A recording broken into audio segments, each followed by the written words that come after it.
बड़े बड़े लगाओ पे तंग और गंध।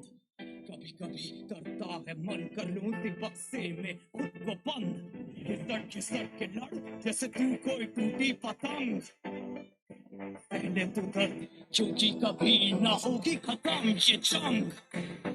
घर वालों से आती शर्म कहने में जो मुझे है बनना। जब तक देता ना सबूत तो कैसे बोलूं है यही था शुरू से मुझे करना। रास्ते जो पाते कब आएंगे सामने, जितना पीछा करोगे उतने बढ़ेंगे फासले। सपनों के लिए सांस ले, सपनों के लिए जान दे, कहते हैं करना बंद यही ना जानते। पकड़ो मेरा हाथ कूदो तुम ऊंचाई पे, जाएंगे नीचे नहीं और भी ऊंचाई पे। जहाँ पे जीत की पुकार भी सुनाई दे, इस बात की मेरी पूरी जिंदगी गवाही दे। पकड़ो मेरा हाथ कूदो तुम ऊंचाई पे, जाएंगे नीचे नहीं और भी ऊंचाई पे। जहाँ पे जीत की पुकार भी सुनाई दे, इस बात की मेरी पूरी जिंदगी गवाही दे।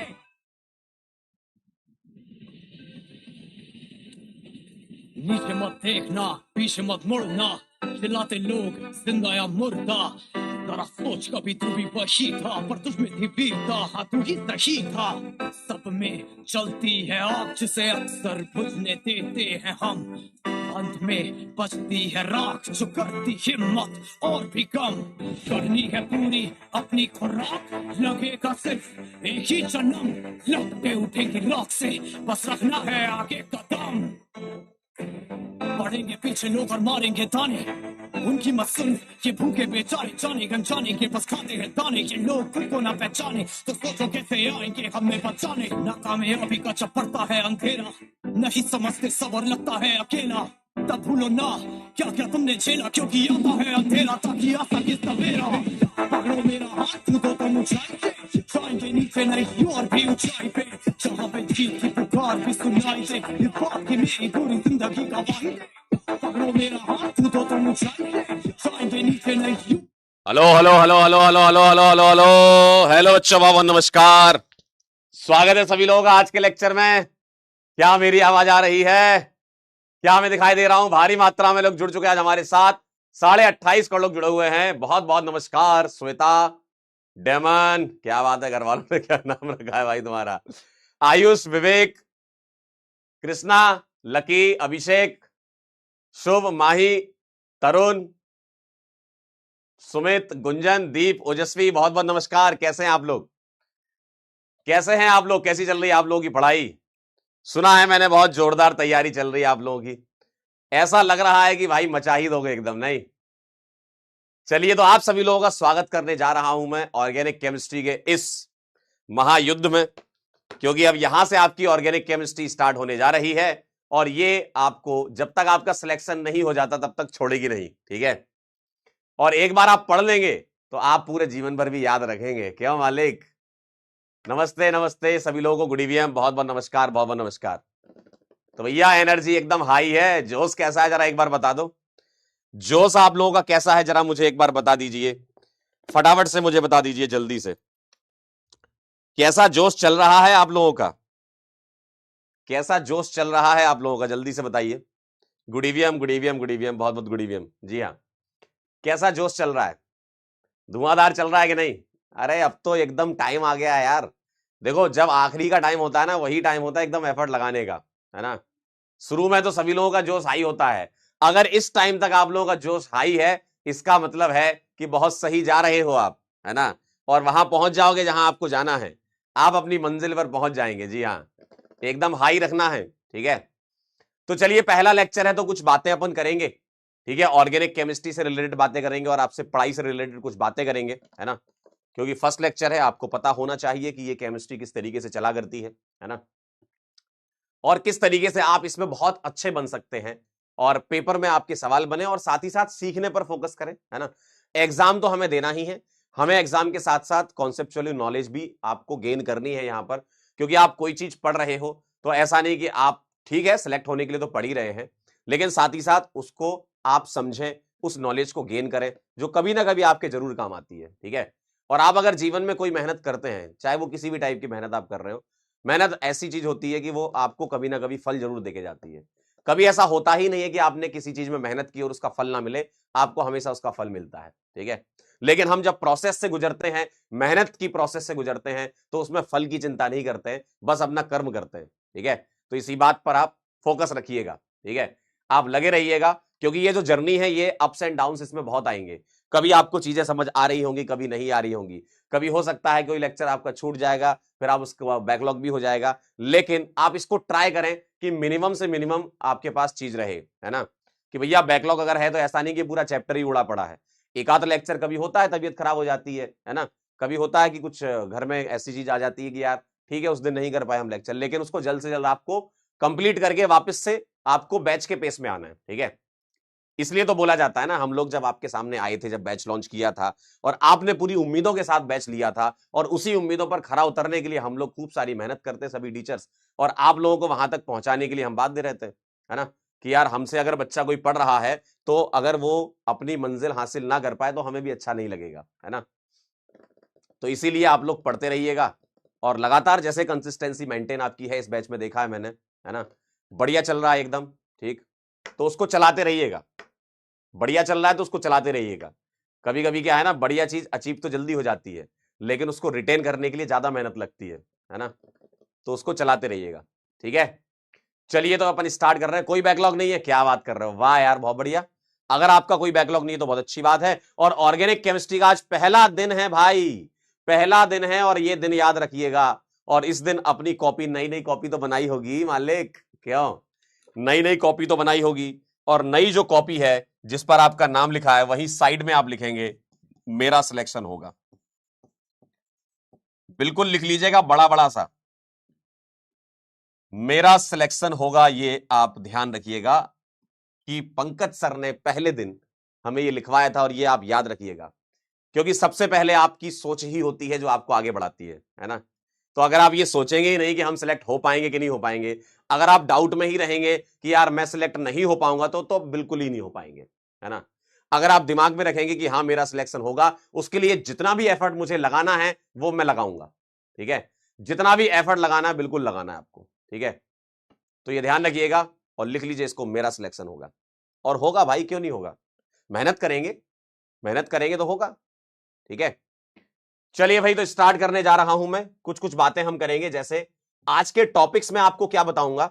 आज हम बेसिक्स ऑफ ऑर्गेनिक केमिस्ट्री की बात करेंगे कि ऑर्गेनिक केमिस्ट्री होती क्या है, और अर्ली डेवलपमेंट्स की इसमें बातें करेंगे कि स्टार्टिंग यहां से कहां से हुई थी, किस तरीके से ऑर्गेनिक केमिस्ट्री आपकी आगे बढ़ी है ना। वाइटल फोर्स थ्योरी क्या होती है, बर्जीलियस साहब ने जो दी थी। ठीक है, रिप्रेजेंटेशन हम कैसे करते हैं ऑर्गेनिक कंपाउंड्स का, इन सब चीजों के बारे में हम बात करेंगे और कुछ क्वेश्चंस कराऊंगा। लेकिन उसके पहले अगर मैं आपको बताऊं, केमिस्ट्री में आपने 3 ब्रांचेस सुनी है। ठीक है, केमिस्ट्री में आपने 3 ब्रांचेस सुनी है, केमिस्ट्री में आपने 3 ब्रांचेस सुनी है, सुनिए कि नहीं, एक पहली, एक दूसरी और एक तीसरी। जी हां, बहुत बढ़िया, देखिए कितना इंपॉर्टेंट है। तो भैया पहली ब्रांच होती है फिजिकल केमिस्ट्री, दूसरी ब्रांच होती है ऑर्गेनिक केमिस्ट्री, तीसरी inorganic chemistry. Physical chemistry, organic chemistry और इनऑर्गेनिक केमिस्ट्री तीनों सिंक होती है, लेकिन इनमें जो ज्यादा सिंक होता है वो ओसी और आईओसी का सिंक ज्यादा होता है। इनऑर्गेनिक केमिस्ट्री के 2 चैप्टर जैसे पीरियोडिक टेबल और केमिकल बॉन्डिंग, ये जो 2 चैप्टर होते हैं ना, इनका बहुत इस्तेमाल होता है कहां पर, ऑर्गेनिक केमिस्ट्री के लिए। ठीक है, इनका बहुत इस्तेमाल होता है किसमें, ऑर्गेनिक केमिस्ट्री में। और ऑर्गेनिक केमिस्ट्री में हम बातें करते हैं किसकी, ऑर्गेनिक कंपाउंड्स की बातें करते हैं। ठीक है, ऑर्गेनिक केमिस्ट्री में ऑर्गेनिक कंपाउंड्स की हम बातें करते हैं। लेकिन आपको अगर मैं एक बात बताऊं, जो ऑर्गेनिक केमिस्ट्री है, जैसे आपने बचपन में जो लैंग्वेज सीखी है, ठीक है, हिंदी सीखी है, इंग्लिश सीखी है, मराठी सीखी है, ठीक है, गुजराती सीखी है, बांग्ला सीखी, जो भी आपने सीखी है, या बाहर की कोई लैंग्वेज आप सीख रहे हो, जर्मन सीख रहे हो या कुछ भी सीख रहे हो, ठीक है, तो अगर कोई भी लैंग्वेज सीखते हो तो आप क्या करते हो उसमें, तो ऑर्गेनिक केमिस्ट्री को आपको ना लैंग्वेज मान के चलना है कि सर हम ये एक नई लैंग्वेज सीख रहे हैं। ऑर्गेनिक केमिस्ट्री क्या है, एक नई लैंग्वेज है। ऑर्गेनिक केमिस्ट्री अपने आप में ना बहुत बड़ा, बहुत वास्ट साइंस है एक, है ना, मतलब साइंस की एक ब्रांच मान के चलो, एक बहुत बड़ी ब्रांच है ये, है ना। तो आप इसको एक लैंग्वेज के तौर पे लो। आप कोई लैंग्वेज सीखते हो तो क्या सीखते हो, उसमें अल्फाबेट सीखते हो, है ना। जब कोई लैंग्वेज सीखते हो तो उसमें क्या सीखते हो, आप अल्फाबेट सीखते हो। अल्फाबेट्स जैसे यहां ऑर्गेनिक केमिस्ट्री के अल्फाबेट्स होंगे, एटम्स हो गए, बॉन्ड्स हो गए, बॉन्डिंग पैटर्न हो गए, और ये आप किसकी मदद से सीख चुके हो, ये चीज आपको बहुत हद तक आती है और ये आप यहां पर सीखते हो, है ना। बॉन्डिंग में आप क्या सीखते हो, यही सब तो सीखते हो ना। केमिकल बॉन्डिंग चैप्टर आप लोगों ने पढ़ा है ना, बहुत बेहतरीन पढ़ा है, मैंने सुना है। हाँ, अरे मुझे पता है तुमने बहुत बेहतरीन पढ़ा है। तो अगर तुमने ये चैप्टर बहुत बेहतरीन और बहुत खूबसूरत तरीके से पढ़ रखा है, इसका मतलब यह है कि आप इसके एटम्स और बॉन्ड यानी कि अल्फाबेट्स के बारे में तो जानते हो। ठीक, अल्फाबेट्स के बारे में जानते हो। अब कोई लैंग्वेज होता है तो उसमें ग्रामर होती है, तो जो ग्रामर है हमारी वो क्या है, वो होती है मैकेनिज्म। ठीक है, ये ग्रामर होती है मैकेनिज्म। मैकेनिज्म्स का मतलब क्या होता है, किसी भी रिएक्शन के दौरान जो प्रोडक्ट बनता है उसका step by step theoretical understanding को कहते हैं मैकेनिज्म। कि वैज्ञानिक लोगों ने जब एक्सपेरिमेंट हुए, उसकी जब थ्योरी बनना चालू हुई, बेटा ये वाली साइंस रिवर्स चलती है। पहले एक्सपेरिमेंट हो गए, अब लोगों को समझाना था, तो वैज्ञानिक लोग बहुत तेज थे, उन्होंने कहा अच्छा समझाना है, तो उन्होंने थ्योरेटिकल रिप्रेजेंटेशन करना चालू किया। मॉलिक्यूल आपको ऐसे हवा में दिखते थोड़ी है, मॉलिक्यूल ऐसे हवा में थोड़ी दिखते हैं आपको, तो वो उसको थ्योरेटिकल रिप्रेजेंटेशन करने के लिए ग्रामर बनाई गई, जिसको बोलते हैं अपन मैकेनिज्म्स। इसके बारे में हम हाइड्रोकार्बन चैप्टर के अंदर पढ़ेंगे। ठीक है, हाइड्रोकार्बन चैप्टर के अंदर हम इसको पढ़ेंगे। ठीक, अब वोकैबुलरी होती है, तो वोकैबुलरी में क्या बात होती है, रिएजेंट्स की बात होती है। रिएजेंट्स क्या होते हैं, कोई रिएक्शन हुई, कोई रिएक्शन हुई, जैसे मान लो मैं हूं, ठीक है, मेरी कोई रिएक्शन हुई, तो मेरे में कुछ चीज डाल दो तो वो रिएजेंट हो गया। जैसे मान लो अगर ए कोई मैं रिएक्टेंट कहता हूं, इसमें मान लो मैंने कोई बी डाल दिया, तो बी को मैं रिएजेंट बोलूंगा, ए को रिएक्टेंट बोलूंगा, तो मुझे क्या मिलेगा, प्रोडक्ट्स मिलेंगे, और प्रोडक्ट के साथ साथ बाई प्रोडक्ट भी मिलते हैं कुछ। ठीक है, इसका मतलब है कि आपको रिएजेंट के बारे में जानकारी होनी चाहिए, और रिएजेंट के बारे में जानकारी कब होगी, जब आप रिएक्शंस को पढ़ेंगे, है ना। रिएक्शंस को पढ़ेंगे तो इसके बारे में आपको जानकारी होगी, और इन सभी चीजों को कनेक्ट जो करता है, जो ब्रिज बनता है, वो बनता है जनरल ऑर्गेनिक केमिस्ट्री। और ये जनरल ऑर्गेनिक केमिस्ट्री इतनी जनरल है भाई साहब, मैं क्या बताऊं। देखने में ये जनरल है, लेकिन आपको जब पढ़ोगे ना, आपको जो फील आएगी, आप बोलोगे सर ये तो पर्सनल ऑर्गेनिक केमिस्ट्री चल रही है। ऑर्गेनिक केमिस्ट्री जो होती है वो पर्सनल, ठीक है, ऑर्गेनिक केमिस्ट्री जो होती है वो एकदम पर्सनल केमिस्ट्री है। आप देखिएगा, आपको फील आएगी जब आप जीओसी पढ़ेंगे ना, आपको ये पता चल जाएगा, आपको ये पता चल जाएगा, आपको ये पता चल जाएगा कि जीओसी एक्चुअल में जीओसी नहीं, पीओसी है ये। पीओसी का मतलब क्या है, पर्सनल ऑर्गेनिक केमिस्ट्री। तो आपको मैं आपके साथ जो घटनाएं हुई हैं उसी से कनेक्ट करके जो चीजें समझाऊंगा, तो आपके सीधे दिलो दिमाग में चली जाएंगी वो। ठीक है, तो ये बहुत इसमें मजा आने वाला है। पर्सनल बनेगी, आपको देखना मजा आएगा, आनंद आएगा एकदम। आप भी कहोगे सर ये तो मेरे साथ हो चुका है, सर रिलेटेबल है, ये तो हम देख चुके हैं। ठीक है, ये बहुत चीजें आएंगी इसके अंदर। ठीक है, तो ऑर्गेनिक केमिस्ट्री को एक लैंग्वेज के तौर पे लेंगे, चीजों को सीखेंगे और धीमे धीमे कॉन्सेप्ट को बिल्ड करेंगे, है ना। बेसिक लेवल से कॉन्सेप्ट बिल्ड करते करते हम एडवांस लेवल पे जाएंगे। सीधे एडवांस नहीं होता है। कोई भी चीज किससे बिल्ड होती है बताओ। जब तुमने चलना सीखा था तो क्या सीधे दौड़ना चालू कर दिया था क्या? धीमे धीमे चले थे, कदम आपके धीमे धीमे चल रहे थे, घर वालों ने उंगली पकड़ के आपको चलना सिखाया था, स्लोली स्लोली आप चलने लगे, आपको कॉन्फिडेंस आने लगा, जब कॉन्फिडेंस आने लगा तो आपकी रफ्तार बढ़ने लगी, और फिर आप धीमे धीमे दौड़ने लगे। ठीक है, तो कहानी जो है वो यहां से स्टार्ट होती है। ठीक है, कहानी बहुत बेसिक से स्टार्ट होती है। कभी भी चीजें एकदम एडवांस लेवल पे जाओगे बिखर जाओगे। शुरू करना पड़ेगा बेसिक से, लेकिन जाना तो देखो एडवांस पर है ही आपको, है ना। शुरू लेकिन बेसिक से करोगे, जाना एडवांस पर है, ये तो काम करना ही है। ठीक है, तो बेसिक से एडवांस तक की आपकी जो जर्नी है उसके लिए हम आपका स्वागत करते हैं आज। ठीक है, बेसिक से एडवांस की जो जर्नी है उसका हम स्वागत करते हैं। फाउंडेशन तो बनानी पड़ेगी ना, बहुत अच्छा लिखा एक बच्चे ने, बिना फाउंडेशन के कैसे काम होगा बताओ। फाउंडेशन तो बनानी पड़ेगी ना। ठीक है, तो ये वाली बात है कि आप ऑर्गेनिक केमिस्ट्री को एज अ लैंग्वेज लें। ठीक है, अब बात ये आती है, कई बच्चे पूछते हैं कि सर ऑर्गेनिक केमिस्ट्री में अच्छा कैसे हुआ जाए, ऑर्गेनिक केमिस्ट्री में मास्टरी कैसे हासिल की जाए। तो successful learning of this subject, अगर आपको ऑर्गेनिक केमिस्ट्री में सक्सेसफुल लर्निंग करनी है, पहला पॉइंट ध्यान रखना है कि भैया डोंट फॉल बिहाइंड, मतलब पीछे नहीं रहना है। अगर आपको सीखना है तो भैया बैकलॉग नहीं करना है। क्यों? क्योंकि ऑर्गेनिक केमिस्ट्री जितना देखने में लगती है उससे ज्यादा ही गहराई में खतरनाक तब हो जाती है जब आप स्किप करते हो चीजें। ऑर्गेनिक केमिस्ट्री है बहुत आसान, लेकिन कब आसान है? जब आप डेली डेली करते जाओगे। जैसे ही मान लो आपने एक दो लेक्चर छोड़े और आपको लग रहा है कि सर हम अपना हेलीकॉप्टर लैंड करा दें सीधे लेक्चर नंबर 5 पे, और आपने शुरू के लेक्चर करे ही नहीं, तो आपका हेलीकॉप्टर क्रैश होना पक्का है। आपके सब ऊपर से जाएगा, इसीलिए ये बहुत ही सिंक में चलता है। पिछला लेक्चर अगले से कनेक्टेड है, फिर पिछला लेक्चर अगले से कनेक्टेड है, फिर पिछला लेक्चर अगले से कनेक्टेड है। तो ये लेक्चर आपस में सिंक है बेटा, ये लेक्चर आपस में सिंक होते हैं। तो ध्यान रखिएगा, पीछे नहीं होना है, बैकलॉग नहीं होने देना है। सेकंड पॉइंट ध्यान से सुनिएगा, फोकस करेंगे अपन स्टार्टिंग के 3 चैप्टर पर, आईयूपीएसी, आइसोमेरिज्म और जीओसी। अगर आपने ये 3 चीजें सीख ली हैं तो ये 3 चैप्टर जो हैं ये एक तरीके से फाउंडेशन है। इसके ऊपर ऑर्गेनिक केमिस्ट्री में फिर रिएक्शन वाला पोर्शन बचता है और वो पूरी की पूरी इमारत रिएक्शनों की बनती जाती है। समझे? पूरी की पूरी इमारत जो है वो रिएक्शनों की बनती जाती है। ठीक है, तो ये ध्यान रखिएगा, ये 3 बेसिक चैप्टर हैं, आईयूपीएसी, आइसोमेरिज्म, जीओसी। और आप लोग क्लास 11th में हो, क्लास 11th में, तो आपके पास टाइम है इनको बहुत गहराई से हर एक पॉइंट को समझने की। तो वही हम ट्राई करेंगे कि आपको आईयूपीएसी, नोमेनक्लेचर, आइसोमेरिज्म और जीओसी इतनी गहराई से मैं पढ़ा दूं कि क्लास 12th में आप कहीं भी पढ़ रहे हो तो आपको चमकता हुआ समझ में आ जाए, रेनबो के 7 कलर दिख जाएं आपको। ठीक है, रेनबो के 7 कलर आपको दिख जाएं, आईयूपीएसी, आइसोमेरिज्म और जीओसी।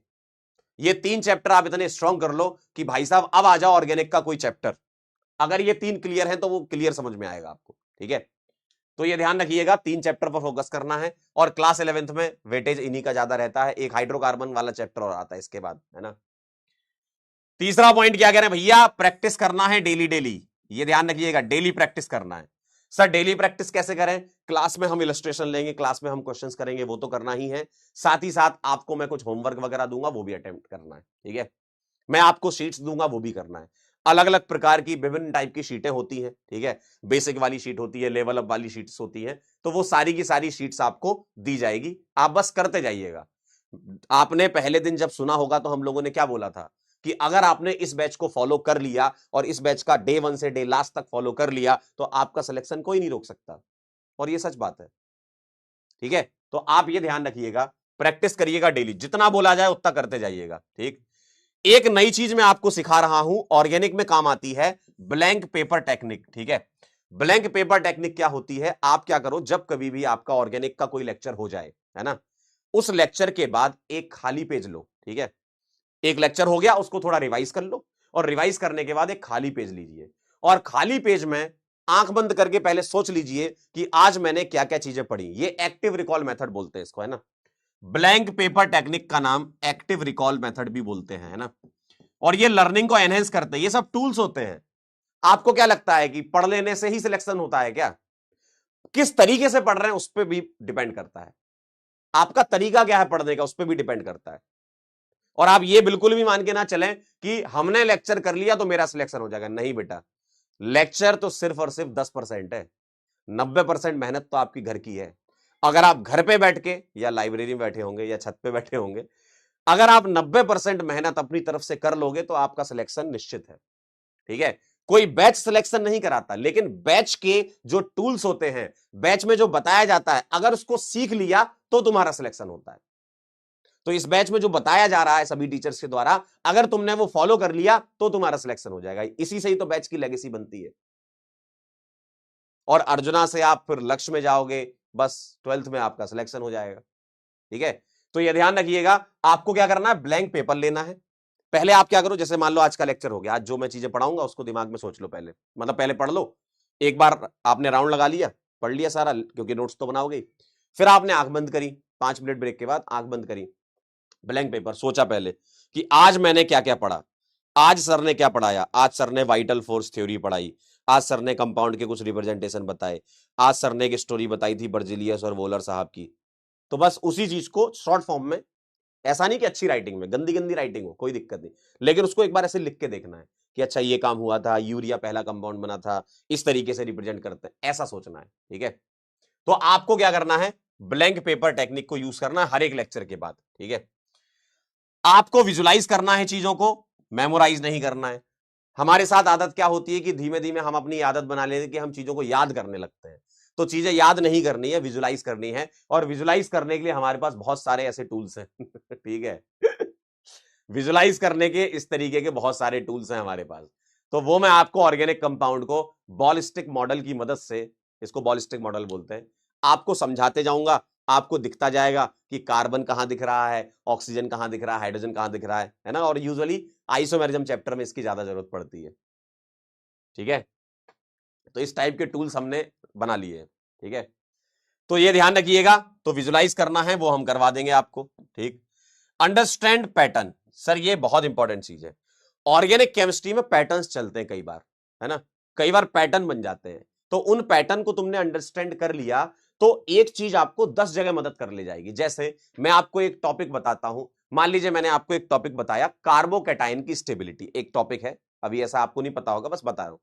अब ये जो स्टेबिलिटी ऑफ कार्बोकैटायन है ये 10 रिएक्शन में यूज होती है, 10 रिएक्शन में यूज होती है, सोचो। इसका मतलब यह है कि इस टाइप की चीजों को हमने कनेक्ट कर लिया एक पैटर्न से कि भाई इसमें ऐसा, इसमें ऐसा, इसमें ऐसा, तो कुछ पैटर्न बना लेंगे, कुछ पैटर्न ऑटोमेटिकली आपके दिमाग में बन जाएंगे। तो पैटर्न को आपको ऑब्जर्व करना है, पैटर्न को आपको ऑब्जर्व करना है कि सर किस तरीके से चीजें जा रही हैं, ठीक है, किस तरीके से चीजें जा रही है। तो आपको पैटर्न को अंडरस्टैंड करना है। अगर आप पैटर्न समझ गए ना, पैटर्न पकड़ना समझ गए, तो आप खेल जाओगे, फिर आपको समझ में आ जाएगी ऑर्गेनिक केमिस्ट्री, ठीक है। चलिए एक लास्ट पॉइंट और डिस्कस कर लेते हैं कि सर हमें ना, ये सब बच्चों के सवाल है, ये मेरे सवाल नहीं है, ये पिछले 5 साल से ऑनलाइन में पढ़ा रहा हूं, शुरू से ही हूं मैं पीडब्ल्यू में। तो ये हर साल बच्चे कुछ ना कुछ हमसे सवाल पूछते हैं, उन्हीं के जवाब है ये। आप भी यही पूछोगे सर ऑनलाइन से पढ़ाई नहीं हो पा रही है, ऑफलाइन कर लें क्या? बेटा ऑनलाइन से पढ़ाई की जा सकती है, तरीका क्या है वो देखो। अगर तुमको ऑर्गेनिक केमिस्ट्री सीखनी है ऑनलाइन तरीके से, पहला लाइव लेक्चर अटेंड करो। क्यों? क्योंकि लाइव लेक्चर में क्या होता है, आपका एक दिमाग जो है वो अटेंटिव माइंड रहता है लाइव में, है ना। आप रिकॉर्डेड देखते हो तो आपको लगता है कि सिर्फ मैं ही हूं, ठीक है। लाइव देखते हो तो आपके जो साथ में और बच्चे हैं, कभी पोल यहां पर हो रहा है, इंटरेक्ट कर रहे हैं हम, कभी आपके डाउट्स बता रहे हैं, तो इस तरीके से आपका ना दिमाग खुला रहता है। इसलिए मैं कह रहा हूं कि ट्राई करें, लाइव लेक्चर अटेंड करें, ठीक है, लाइव लेक्चर अटेंड करें आप, ठीक है। दूसरा क्या करना है, focus on understanding concept in live class, मतलब आपको क्लास के अंदर ही ये सीखना है। आप ये ना सोचे कि चलो मैं इसको बाद में देख लूंगा, एफर्ट डालो, थोड़ा दम लगाना पड़ेगा, थोड़ा दिमाग की एक्सरसाइज करनी पड़ेगी, लेकिन समझ में आ जाएगा आपको, है ना। तो आपको क्या करना है कि भाई लाइव क्लास में ही सब कुछ सीख लेना है। और ऑर्गेनिक में जितने लेक्चर्स आपके आते हैं, कंटेंट इतना उसमें रहेगा ही रहेगा एक लेक्चर के अंदर, कि आप लाइव के अंदर उसको आराम से अडेप्ट कर पाए। आप क्लास 11th के बच्चे हो, जैसे अगर मैं कंपैरिजन कराऊं, जो ड्रॉपर वाले बच्चे होते हैं उनमें ज्यादा कंटेंट चाहता है ऑब्वियसली, है ना, क्योंकि उनको 2 साल का कंटेंट 1 साल में पढ़ाना है। आपके पास जितने चैप्टर्स हैं उसमें हमें नंबर ऑफ लेक्चर्स ज्यादा मिलते हैं, तो कंटेंट आराम से चलता है और डेप्थ में चलता है, ठीक है। तो इसीलिए अगर मैं बात करूं तो आप लाइव क्लास के अंदर ही सारी चीजें खत्म कर लें, और ये कर सकते हैं आप, ठीक है, ये आप कर सकते हैं, बस आप सोच लें तो आप कर लेंगे। इंसान वो हर काम कर सकता है जो वो सोच सकता है, ठीक है, ये ध्यान रखिएगा। अब आपको क्या करना है, आपने लाइव क्लास अटेंड करी, अब आप उसको रिवाइज करें और समराइज करें। जो पूरा लेक्चर है उसको समराइज करें 30 मिनट के अंदर, और पेन और पेपर उठा करके। आपने क्या करा, आपने लाइव क्लास में सब अच्छे समझ लिया, सर सब समझ आ गया, मेरे को बढ़िया लग रहा है, सब आ गया, जो आपने सब सिखाया सब आ गया, लेकिन इंसान है, भूलते भी हैं। और अगर आप भूलते हो तो चीजों को कैसे कनेक्ट करते हो, जब आप रिवाइज करते हो तो चीजें दोबारा कनेक्ट होती है, ठीक है। तो जब आप पढ़ते हो, रिवीजन करते हो, तो चीजें कनेक्ट होती है, इसलिए रिवीजन बहुत जरूरी है ना। तो आप, जैसे मैं आपको एक एग्जांपल देता हूं, आप बचपन में जब पहली बार स्कूल गए होगे, बताओ कैसे गए थे, बताइए जरा, बताइए जरा। मैं थोड़ा सा बैठूंगा, थोड़ा खड़ा रहूंगा, क्योंकि मेरे बैक में प्रॉब्लम है, ठीक है, तो थोड़ी थोड़ी देर खड़े रहूंगा, थोड़ी देर बैठूंगा, है ना, दोनों चीज चलेंगी। मतलब ऐसा नहीं कि बैठ के गप्पे लड़ाएंगे, आज पहला दिन इसलिए लड़ा रहे, बाकी यहां पर मेरे पास पेन टैब है, उस पर लिखूंगा तो यहां आ जाएगा, ठीक है। तो आप मुझे बताओ, जब बचपन में आप स्कूल गए थे तो क्या करते थे, कैसे गए थे, बताओ। कह रहे याद नहीं हमको। पहला दिन पूछ रहा हूं, पहला दिन आपको स्कूल के बारे में पता नहीं था, पहला दिन कि कहां है स्कूल। जब आप पहले दिन स्कूल गए थे, घर वालों के साथ गए होंगे, ठीक है, घर वालों के साथ गए होंगे पहले दिन, जब आपका होश संभाला, जब आपने, तब की बात कर रहा हूं, ऐसा नहीं कि जब आपको होश नहीं था तब तो घर वाले पटक के आ जाते तुमको कि जा यार घर में परेशान कर रहा है। तो जब तुम पहले दिन स्कूल गए थे, जब होश संभाला था, है ना, जब आपको स्कूल के बारे में नहीं पता था, तो आप जब पहले दिन गए थे तो लोगों से पूछ पूछ के भी जा रहे होंगे, या घर वालों ने इंस्ट्रक्शन दिए होंगे कि वहां पर रामलाल लड्डू वाले की दुकान है, ठीक है, वहां पर ये ढाबा है, उसके पास से मुड़ना है, बताया होगा ना। तो जब आप उस पाथ पर गए थे, ठीक है, जब आप स्कूल वाले पाथ पर गए थे तो आप यहां थे, यहां से आप जब स्कूल गए थे, ठीक है, ये स्कूल है हमारा, ठीक, तो जब आप गए थे तो आप पूछते पाछते सबसे पूछते हुए जा रहे थे और पहुंच गए थे, ठीक है, कह रहे हम तो रो रहे थे ये तो होता ही है। पहले दिन तो भाई बहुत रोए होगे, घर वाले तो पटक के आए थे तुमको, है ना लेकिन जब आप खुद से स्कूल गए थे पहली बार, ठीक है, जब तुम फर्स्ट टाइम स्कूल गए थे तो तुमने लोगों से पूछा था कि नहीं? जब तुम पहली बार गए थे तो लोगों से पूछा था ना कि भाई साहब ये चौरासिया जी की पान की दुकान है, यहां से मुड़ना है। लेकिन तुम धीमे धीमे धीमे धीमे तुम्हारे साथ पता क्या हुआ, तुमने क्या करा, जब डेली गए तो डेली रिवीजन हुआ ना तुम्हारा डेली जब जाना चालू हुआ तो रिवीजन हुआ, और फिर 10 20 25 दिन 30 दिन के बाद कभी तो ऐसा हुआ होगा कि तुमने किसी से कुछ नहीं पूछा होगा या कहीं भी इधर उधर नहीं देखा, तुम सीधे स्कूल की तरफ गए और तुम्हें खुद नहीं पता चला, ये तुम्हारे माइंड में ऑटोमेटिकली बन गया कि भाई यहां से मुड़ना था। तुमने लिखा थोड़ी था, कोई नोट्स थोड़ी बनाए थे कि चौरसिया जी की पान की दुकान से राइट लेना है, 200 मीटर के बाद राइट लेना है और फिर 30 डिग्री पे कर्व लेना है। कोई नोट्स बनाए थे क्या तुमने? ये कोई नोट्स बनाए थे क्या? नहीं बनाए थे ना। तो तुम चलते हुए जा रहे थे, तुम डेली यही काम करते थे, ना। तो डेली ये काम होते होते होते होते फिर ऐसा टाइम आ गया कि आपने अब चौरसिया जी को देखना भी बंद कर दिया और आप सीधे स्कूल पहुंच गए थे। याद है कि नहीं? याद है वो पल?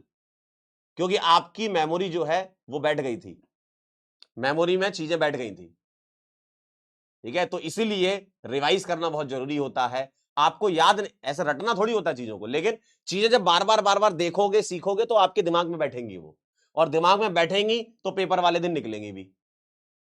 अगर कोई चीज दिमाग में बैठी है ना तो कभी ना कभी वो जरूर निकलेगी। अगर तुम्हारे दिमाग में दुख बैठा है तो वो भी निकलेगा, ठीक है।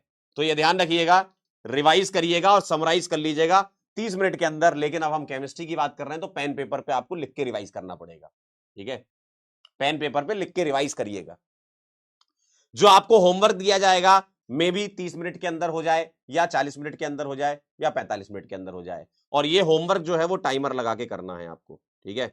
कभी 10 सवाल मिलेंगे, कभी 15 मिलेंगे, टॉपिक पे डिपेंड करता है, कभी 20 मिलेंगे, है ना, टॉपिक पे डिपेंड करता है। तो आपको जो भी होमवर्क दिया जाए वो 30 से 45 मिनट के अंदर डुएबल होता है, कर लोगे आप। ऑर्गेनिक केमिस्ट्री में इतना ही है, 30 से 45 मिनट के अंदर आप होमवर्क कर लो, 30 मिनट आप रिवाइज कर लो, 1 घंटा आपने दे दिया इसको, और 10 मिनट लास्ट में आप दे दो, अगेन रिवाइज करो सोने से पहले 10 से 15 मिनट। सर ऐसा क्यों कह रहे हो कि 10 से 15 मिनट फिर से हम लगाएं? अरे मालिक, तुम्हारे पास काम ही क्या है? पढ़ने ही तो आए हो ना। अभी तुम्हारा जीवन स्टूडेंट लाइफ चल रही है ना, तो पढ़ना ही है भाई। अगर तुमने ये चुना है, तुम्हारे सपने मजबूत है कि भाई तुमको अच्छे आईआईटी में, अच्छे एनआईटी में जाना है, अच्छे कॉलेज में जाना है, तो उसके लिए तुमको मेहनत तो करनी पड़ेगी। इसके लिए तो आप तैयार रहो। और मैं तो आपसे कितना ही टाइम मांग रहा हूं, बताओ? मैं आपसे कितना टाइम मांग रहा हूं? 1.5 से 1 घंटा 45 मिनट का लेक्चर, ठीक, उसके अलावा 30 मिनट का आपसे रिवीजन, उसके अलावा 30 मिनट का आपसे होमवर्क डिस्कशन, ठीक, 30 से 45 मिनट उसमें होमवर्क जो है ना वो करके आप डीपीपी भी कर सकते हो, कोई दिक्कत नहीं है, ठीक है। और 10 से 15 मिनट लास्ट में आप सोते हुए, मतलब सोने से पहले 10 से 15 मिनट पता क्या करना है? बस लेटे लेटे सोचना है तुमको कि आज मैंने ऑर्गेनिक केमिस्ट्री में क्या किया। इसमें कुछ नहीं करना। जब आप लेटे हो तो सोने से पहले जो फोन चलाते हो ना उसको थोड़ा साइड करके बस ऐसे ही सोचते रहो कि आज मैंने ऑर्गेनिक केमिस्ट्री में क्या पढ़ा, आज पंकज सर ने क्या पढ़ाया, अच्छा आज आईयूपीएसी नोमेनक्लेचर ऑफ अल्केन पढ़ाया था सर ने, अच्छा इसमें ऐसे ऐसे सवाल करते थे, बस ऐसे ऐसे, मतलब ऊपरी तरीके से सोचना है आपको, क्योंकि आप अपने दिमाग को उसमें एडेप्ट करवा रहे हो, उस सिचुएशन में डाल रहे हो कि अच्छा रिकॉल हो पाए चीजें, ठीक है। तो 10 से 15 मिनट आपको सोने से पहले देना है ताकि आपके दिमाग में चीजें रिटेन रहे लंबे समय के लिए, ठीक। और यही आपको रिपीट करना है जेई एग्जाम तक। जेई एग्जाम तक अगर आपने ये रिपीट कर लिया तो आप पहुंच गए भाई साहब, कॉलेज का दरवाजा खोल देंगे लोग आपके लिए, ठीक है। कॉलेज का दरवाजा आपके लिए खोल देंगे। क्लियर है? अब आपको मेरे लिए एक चीज और करनी है, आपको बनानी है कॉपीज। कितनी कॉपी बनानी है? एक होगी मेन कॉपी, एक होगी रिवीजन कॉपी, एक होगी समरी कॉपी, ठीक है, मतलब टेस्ट की कॉपी बोल रहा हूं, है ना। आपको 3 कॉपीज बनानी है। पहली लेक्चर, जो आप लाइव के साथ साथ नोट्स बनाते जाओगे, है ना, थोड़ा थोड़ा टाइम दूंगा आपको लिखने का। दूसरा है टेस्ट कॉपी। सर ये कौन सी कॉपी है? जब कभी भी आपका टेस्ट होता है, कभी ना कभी ऐसा होता ही होगा आपके साथ कि यार सर ये 2 सवाल बड़े अच्छे दिए हुए हैं, सर ये 3 सवाल बहुत अच्छे हैं, या मेरे से तो ये सवाल बने ही नहीं, है ना। यानी कि टेस्ट की कॉपी में कौन से सवाल बनने हैं, जो टेस्ट की कॉपी में कौन से सवाल लिखने हैं तुम्हें बढ़िया सॉल्यूशन के साथ, वो है भाई साहब जो तुमसे नहीं बने, जो तुमसे नहीं बने। क्योंकि टेस्ट में सवाल आते हैं अच्छे, और वो सवाल आपको कुछ ना कुछ सिखाने के लिए आते हैं, ठीक है। तो जो तुमसे नहीं बने वो वाले सवाल आपको उस टेस्ट की कॉपी में लिखना है, और ये है आपकी समरी कॉपी, ठीक है। ये वाली समरी कॉपी है। आप समराइज जब चीजों को कर रहे होंगे इस वाली चीज में, देखो ये जो 30 से 35 मिनट जो कह रहा था मैं, बोल रहा था ना 30 मिनट के आसपास जो लगेगा, वो आप इस समरी कॉपी में लिखेंगे। आप क्या करेंगे, लेक्चर कॉपी को रिवाइज करेंगे, इसको रिवाइज करेंगे, और रिवाइज करके आप इस कॉपी में लिखेंगे, उसको रिवाइज करें और इस कॉपी में लिखें। और एक टेस्ट की कॉपी है जो आपको सवाल नहीं बने वो यहां लिखना है, ताकि आपके पास एक बहुत बेहतरीन सवालों का कलेक्शन भी हो जाएगा। देखो आपके पास 2 साल है अभी, है ना, मतलब जो आप 2 सेशन पढ़ोगे, ये सेशन और एक अगला सेशन, तो इस टेस्ट की कॉपी में अच्छा खासा क्वेश्चन का कलेक्शन हो जाएगा। और ये वो सवाल होंगे जो बहुत अच्छे होंगे, जो तुमसे नहीं बने थे पहली बार में, जो बन गए कोई बात नहीं, जो नहीं बने वो वाले इसमें लिखने हैं, ठीक है। तो ये 3 कॉपियां आपको रखनी है। कह रहे हैं सर थिकनेस बता दो, 15 mm की थिकनेस वाली कॉपियां लेनी है। अरे यार अपने हिसाब से ले लो, कह रहे थिकनेस भी बता दो। आपको एकदम इंची टेप से नापना है, वो जो टेप आता है ना इंची टेप वाला, उससे नाप के जब आप जाओ खरीदने तो एक ले जाना इंची टेप, पापा से मांग लेना है, घर पे पड़ा हुआ है, दिवाली की सफाई में अंदर रख दिया था, तो उससे नाप लेना, और उससे नाप करके 15 mm देखना। अगर 15 mm से कम है तो मत खरीदना। कैसी बातें कर रहे हो यार। हैं? भाई साहब अब तुमने रंग दिखाना स्टार्ट कर दिया, अब तुमने रंग दिखाना स्टार्ट कर दिया। मुझे तो भाई बहुत तारीफें मिली थी इस बैच के बारे में। धीमे धीमे पता चलेगा सर आपको, क्यों यही सोच रहे हो ना। धीमे धीमे पता चलेगा। कह रहे सर होमवर्क कहाँ लिखें, अरे लेक्चर कॉपी है उसी में ही होमवर्क करते जाइए, कौन मना कर रहा है। है ना, क्योंकि होमवर्क तो डिस्कस करेंगे हम क्लास में, तो वो लेक्चर कॉपी में ही लिखें। भाई साहब ठीक है, क्लियर है बात, समझ गए। और ये टेस्ट की कॉपी को फिर आप जब आपका टेस्ट आ रहा हो अगला, इसको रिवाइज करते जाएं, देखते जाएं, ठीक है। चलिए तो मैं आगे बढ़ूं फिर, क्या आप लोगों की इजाजत है, आप लोगों की इजाजत हो तो मैं आगे बढ़ जाऊं, बताइए जरा। ये हमारा खूबसूरत सा एक टेलीग्राम चैनल है, और इस टेलीग्राम चैनल पर कुछ इंफॉर्मेशन एंड कुछ पीडीएफ्स वगैरह मैं डालते रहता हूं, कुछ सवाल डालते रहता हूं, तो आप यहां पर देख सकते हैं, ठीक है। ये चैनल मिलेगा। ऐसे बहुत सारे फर्जी चैनल भी चल रहे हैं, कोई भी आपसे चैनल पे पैसे वैसे मांगता है तो ध्यान रखिएगा, पंकज सर के पास ठीक ठाक पैसा है। वो पैसे नहीं मांगेंगे, है ना। और मांगना होगा कभी तो ऐसे लाइव आके मांग लूंगा कि 100 रुपए डाल दो। तो ये ध्यान रखिएगा, ये जो टेलीग्राम चैनल है इस पे कभी भी पैसे, क्योंकि अभी पिछले साल हुआ था, एक चैनल बनाया था और बच्चों को उसने जो भी था मेरे नाम से बना लिया था, तो स्कैम हो गया था बच्चों के साथ, ठीक है। इसलिए आप लोगों को आगाह कर रहा हूं कि आप लोग अगर टेलीग्राम चैनल कर रहे हो तो यही वाले से ये स्क्रीनशॉट ले लो इसको चाहे तो, है ना, या फोन में इसकी फोटो खींच लो, यही वाला कोड है, इसके अलावा और कोई कोड नहीं है, ठीक है। ये क्यूआर कोड यही चलेगा। पता चला आपके साथ स्कैम हो जाए, फिर आप बोलोगी सर आपने तो बताया था चैनल ये है, इसलिए ये मेरा चैनल है, बाकी सारे चैनल मेरे नहीं है, ये एक ही चैनल है, ठीक है। एक ही चैनल है, बाकी कोई चैनल नहीं है। और किसी को पैसे मत देना, ठीक है, किसी को पैसे देना मत, ठीक है, क्लियर है। अब कुछ बच्चे पूछ रहे हैं कि सर बुक्स कौन सी सॉल्व करनी है। बेटा देखो बुक्स के लिए वैसे तो बड़ी स्टैंडर्ड बुक्स आती हैं, क्लेडन होती है, पीटर साइक्स होती है, ठीक है, पॉला ब्रूस होती है, ये 3 किताबें हैं जो अच्छी स्टैंडर्ड बुक मानी जाती है। लेकिन आपको उसकी जरूरत मैं नहीं पढ़ने दूंगा, क्योंकि लेक्चर के अंदर अपन कंटेंट को उस लेवल पे करेंगे कि आप एग्जाम चाहे जेई मेन का हो, चाहे आपका ओलंपियाड का हो, चाहे आपका जेई एडवांस का हो, ठीक है, इस टाइप के जितने भी एग्जाम है उसके लिए जो रेलेवेंट कंटेंट है वो मैं आपको दूं। क्योंकि देखो किताबों से पढ़ने में एक चीज दिक्कत ये होती है कि आपके पास उतना टाइम रहता नहीं है, क्योंकि स्कूल भी जाते हो और कोचिंग भी साथ में कर रहे होते हो, है ना, दोनों चीजें आपकी चल रही होती है, फिर आपके लेक्चर होते, रिवीजन भी कर रहे होते हो, क्वेश्चन भी कर रहे होते हो, तो आपको उतना टाइम मिल नहीं पाता। लेकिन अगर किसी को मिल पा रहा है तो क्लेडन एक बुक है, पीटर साइक्स एक बुक है, ठीक है, और पॉला ब्रूस एक बुक है, ठीक है। अगर आप इनमें प्रायोरिटी पूछो, क्लेडन की प्रायोरिटी नंबर 1 पे है, पीटर साइक्स नंबर 2 पे मेरे अकॉर्डिंग, है ना। मतलब आप जो पढ़ सकते हो, क्लेडन हो गया, पीटर साइक्स हो गया, और उसके बाद ब्रूस हो गया। और अगर किसी को मतलब नहीं करना है तो कोई दिक्कत नहीं, क्लास के अंदर हो जाएगा। क्वेश्चंस की बात रही तो जितनी भी स्टैंडर्ड किताबें मार्केट में चलती हैं उन सब किताबों से क्वेश्चंस मैं आपको दे दूंगा, शीट के फॉर्म में दे दूंगा, क्लास में डिस्कस करा दूंगा, वो सब हो जाएगा। आपको बिल्कुल भी चिंता नहीं करनी है। अगर मैंने जो बोल दिया तो बोल दिया। जितनी भी स्टैंडर्ड किताबें चल रही हैं उसमें जो भी अच्छे अच्छे सवाल हैं आपके लिए जो रिलेवेंट है वो मैं आपको यहां करवा दूंगा। ठीक है, क्लियर एकदम। मॉड्यूल है तो मॉड्यूल से तो होमवर्क दूंगा ही मैं, है ना, तो आप उससे होमवर्क करते रहिएगा। चले आगे बढ़े, चलिए अब सिलसिला चालू करते हैं। लेकिन ये हैंग क्यों हो गया? हेलो हेलो, बताइए। पहले दिन ही नजर लग गई यार किसी की। पहले दिन ही नजर लग गई भाई साहब। अरे यार, हेलो हेलो हेलो हेलो, चल जा रे। हेलो हेलो, कुछ नहीं हो रहा यहाँ तो। ये कैसे हो गया? कहीं ऐसा तो नहीं कि पेनटैब ने हैक कर दिया इसको? रुको एक मिनट, इसका वायर निकाल के लगाता हूँ। बताइए, पहले दिन ही हो गया। कौन है जिसकी नजर लग गई है भाई? कौन है जिसकी नजर लग गई है? आओ भैया। ऐसा क्या हो गया?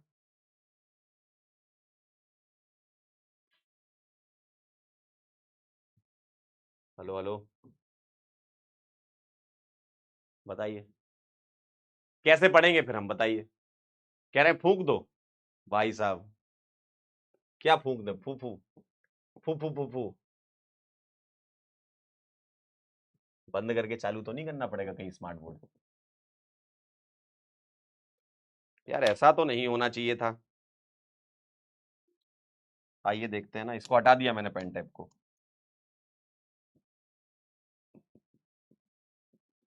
चल जा यार।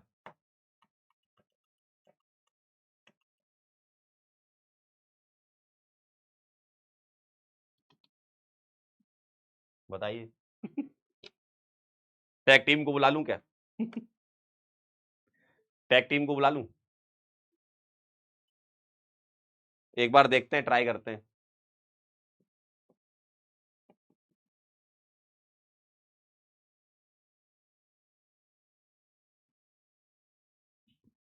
ये तो दिक्कत वाली बात हो गई यार। कैसे चलेगा ऐसे भाई? अच्छा, पेन टैप में चला के देखूं क्या? ओ, पेन टैप में चल रहा है, इसमें नहीं चल रहा है, ऐसा क्यों? चलो पेन टैप से ही पढ़ा देते हैं।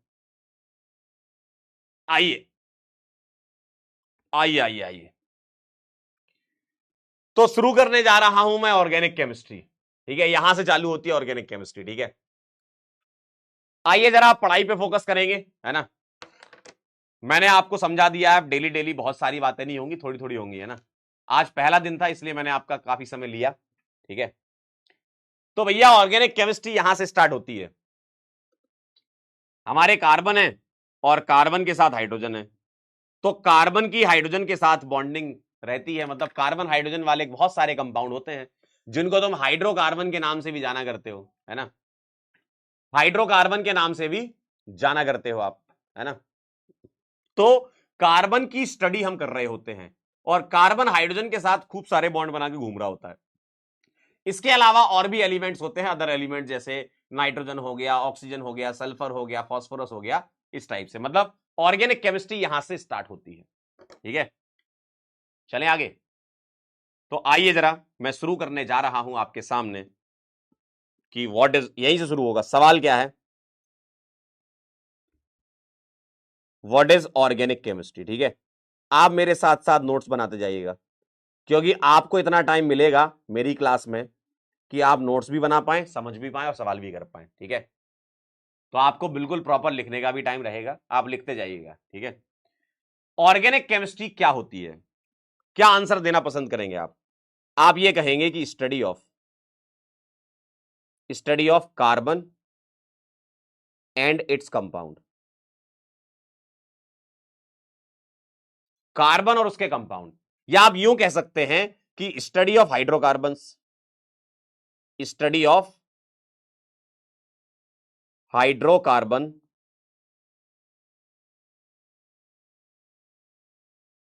And it's derivative. डेरिवेटिव का मतलब क्या है? ये कोई मैथ्स वाला डेरिवेटिव नहीं है। डेरिवेटिव मतलब इससे डेराइव किया गया, हाइड्रोकार्बन से बनाए गए कंपाउंड। जैसे आगे हम देखेंगे हाइड्रोकार्बन से हम अल्काइल हैलाइड बनाएंगे। सर अल्काइल हैलाइड क्या होता है? जिसमें हाइड्रोकार्बन से H हटाकर कोई हेलोजन लगा रहे होंगे, हाइड्रोकार्बन से H हटाकर OH लगा रहे होंगे तो एल्कोहल कहला रहा होगा। इस तरीके के वैरायटी ऑफ कंपाउंड्स होते हैं जिनके हिसाब से चैप्टर भी बनाए गए हैं। हाइड्रोकार्बन एक चैप्टर है जो कि 11th में है, बाकी चैप्टर 12th में आएंगे। हेलो एल्केन हेलोरीन 12th का पहला चैप्टर आएगा, उसके बाद एल्कोहल ईथर फिनॉल आएगा, फिर उसके बाद एल्डिहाइड कीटोन कार्बोक्सिलिक एसिड आएगा, फिर अमीन्स एंड डाइजोनियम सॉल्ट आएगा। तो ये जो हाइड्रोकार्बन के डेरिवेटिव हैं ये तुम्हारे चैप्टर्स होते हैं, हर एक चैप्टर में इनकी तुम स्टडी करते हो। ठीक है, हर एक चैप्टर में तुम इनकी स्टडी करते हो। एक कह रहा सर राइटिंग बहुत अच्छी है, थैंक यू सो मच। बस ये पढ़ा पढ़ा के ही बनाई गई। क्लास 11th की मेरी राइटिंग तुम देख लेते ना, तुम कहते सर ये आपकी राइटिंग नहीं है। क्लास 11th की अगर तुम राइटिंग देख लेते मेरी, कहते ये क्या लिखा है। वो तो पढ़ा पढ़ा के ठीक हो गई है। ठीक है, थैंक यू सो मच, बहुत बहुत धन्यवाद, तहे दिल से आपका शुक्रिया अदा करना चाहता हूं। आगे बढ़ूं मैं, तो हाइड्रोकार्बन उसके डेरिवेटिव की स्टडी। ठीक है, कह रहे चैप्टर का नाम क्या है? चैप्टर का देखो जो एनसीईआरटी है उसमें एक चैप्टर दिया हुआ है some basic principle and techniques of organic chemistry. उसी के अंदर 3 पार्ट हैं। यूपीएससी जिसको हम अलग एक चैप्टर मान के चलते हैं, आइसोमेरिज्म एक सेकंड चैप्टर है, जीओसी एक थर्ड चैप्टर है। इस तरीके से अपन ने डिवाइड किया हुआ है। तो जब भी तुम पढ़ते हो ना तो आईयूपीएससी एक चैप्टर मान लेते हो, फिर आइसोमेरिज्म, फिर जीओसी, जबकि ये तीनों ही एक ही चैप्टर के अंडर आते हैं एनसीईआरटी में। ठीक है, ठीक है। सचिन सर की तो राइटिंग यार क्या ही कहने।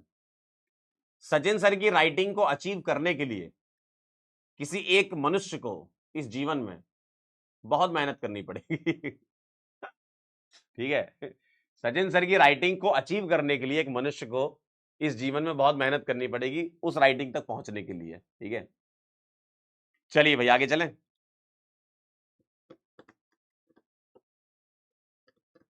एनसीईआरटी हम साथ साथ पढ़ेंगे, एनसीईआरटी की रीडिंग आपकी क्लास के साथ साथ ही करेंगे। ठीक है, मैं आपको कुछ टाइम दूंगा कि भैया 1 मिनट का टाइम है, ये पैराग्राफ पढ़ लो। मैं उससे पहले आपको वो चीजें समझा दूंगा, फिर रीड कर लेंगे तो आपका समझ में आ जाएगा दिमाग में कि अच्छा एनसीईआरटी में ये चीजें लिखी है। ठीक है, करें स्टार्ट। चलिए भाई, तो भैया ऐसा है कि ऑर्गेनिक केमिस्ट्री क्या है, हम कार्बन उसके कंपाउंड की स्टडी करते हैं, और अगर और ब्रीफ में लिखेंगे तो हम ये बोलेंगे हाइड्रोकार्बन और उसके डेरिवेटिव की स्टडी करना ही ऑर्गेनिक केमिस्ट्री कहलाता है। अब आपके दिमाग में एक बात कुड़बुड़ कुड़बुड़ कर रही होगी कि सर कार्बन ही क्यों? अगला सवाल, आपके दिमाग में एक बात कुड़बुड़ कुड़बुड़ कर रही होगी कि sir Y carbon? Sir carbon ही क्यों? और भी तो कोई हो सकता था, और भी तो कोई हो सकता था, सर कार्बन ही क्यों? बताइए जरा, कोई बता सकता है? अरे वाह, आ गया वापस, देखो शक्तियां वापस आ गई। बताइए कार्बन ही क्यों? कार्बन ही क्यों? कार्बन में ना एक यूनिक प्रॉपर्टी होती है कैटिनेशन की। ठीक है, कार्बन में एक यूनिक प्रॉपर्टी होती है कैटिनेशन की। तो आंसर कार्बन ही क्यों? क्योंकि कार्बन हैज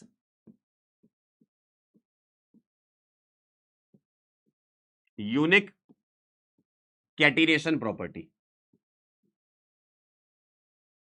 सर ये कैटिनेशन प्रॉपर्टी क्या होती है? मतलब कैटिनेशन क्या होता है? कैटिनेशन क्या होता है? कैटिनेशन होता है मालिक self linking, self linking ability,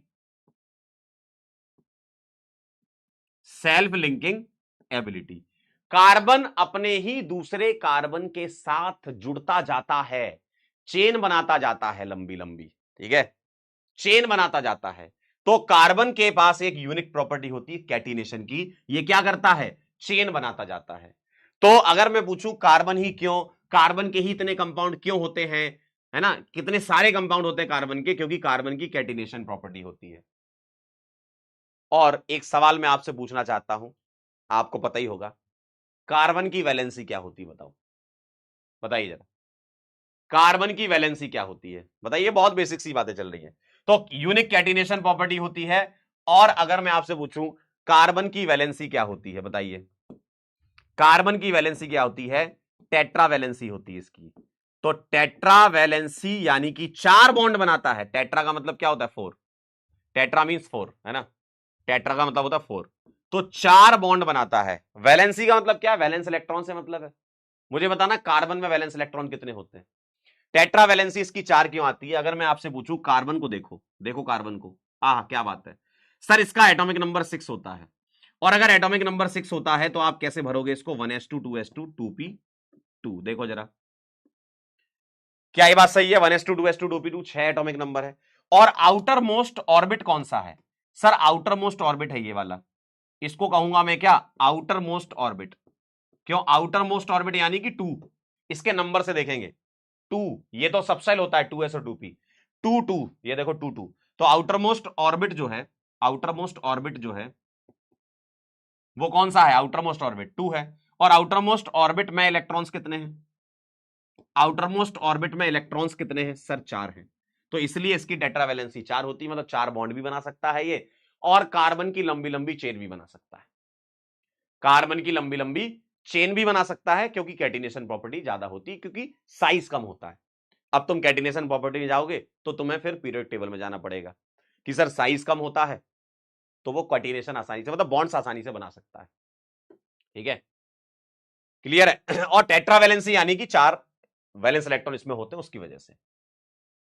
क्या आपको यह समझ में आई कि कार्बन ही क्यों होता है, ऑर्गेनिक केमिस्ट्री क्या होती है? बताइए, नोट कर लो तो सूचित कर देना। ठीक है, आउटर मोस्ट ऑर्बिट बोलो या आउटर मोस्ट शेल बोलो, है ना? क्या आपको यह बात क्लियर है?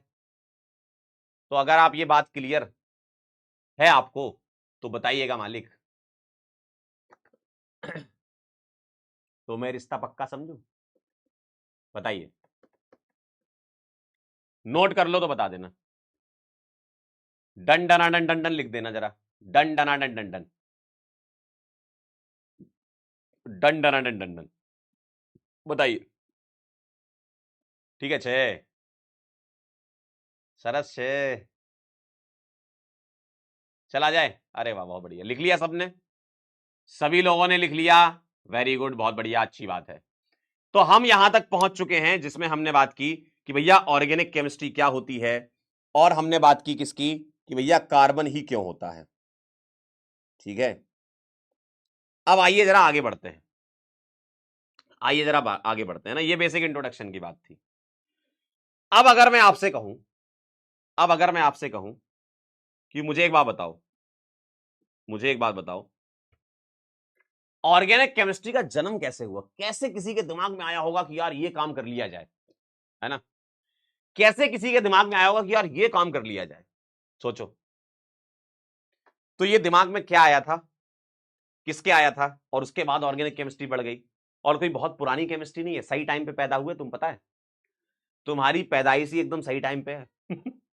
कोई बहुत पुरानी केमिस्ट्री नहीं है ये बात बस 200 साल पुरानी है ना? कोई बहुत पुरानी केमिस्ट्री नहीं है। आओ आओ जरा, मैं आपके सामने एक चीज पेश करना चाहता हूं, आपकी इजाजत नहीं मांगूंगा, कर ही दूंगा। आप आइए, पहले हम ऐसा मानते थे, पहले हम ऐसा मानते थे कि अगर मैं कंपाउंड्स को क्लासिफाई करूं, ये पहले की बातें हैं, ठीक है, थोड़ा मैं पुराना इतिहास पीछे ले जा रहा हूं, मैं 200 साल पहले की बातें बता रहा हूं मैं आपको। तो पहले ऐसा मानते थे कि कंपाउंड्स को अगर मैं क्लासिफाई करूं तो 2 तरीके से क्लासिफाई कर सकता हूं, ऑर्गेनिक कंपाउंड्स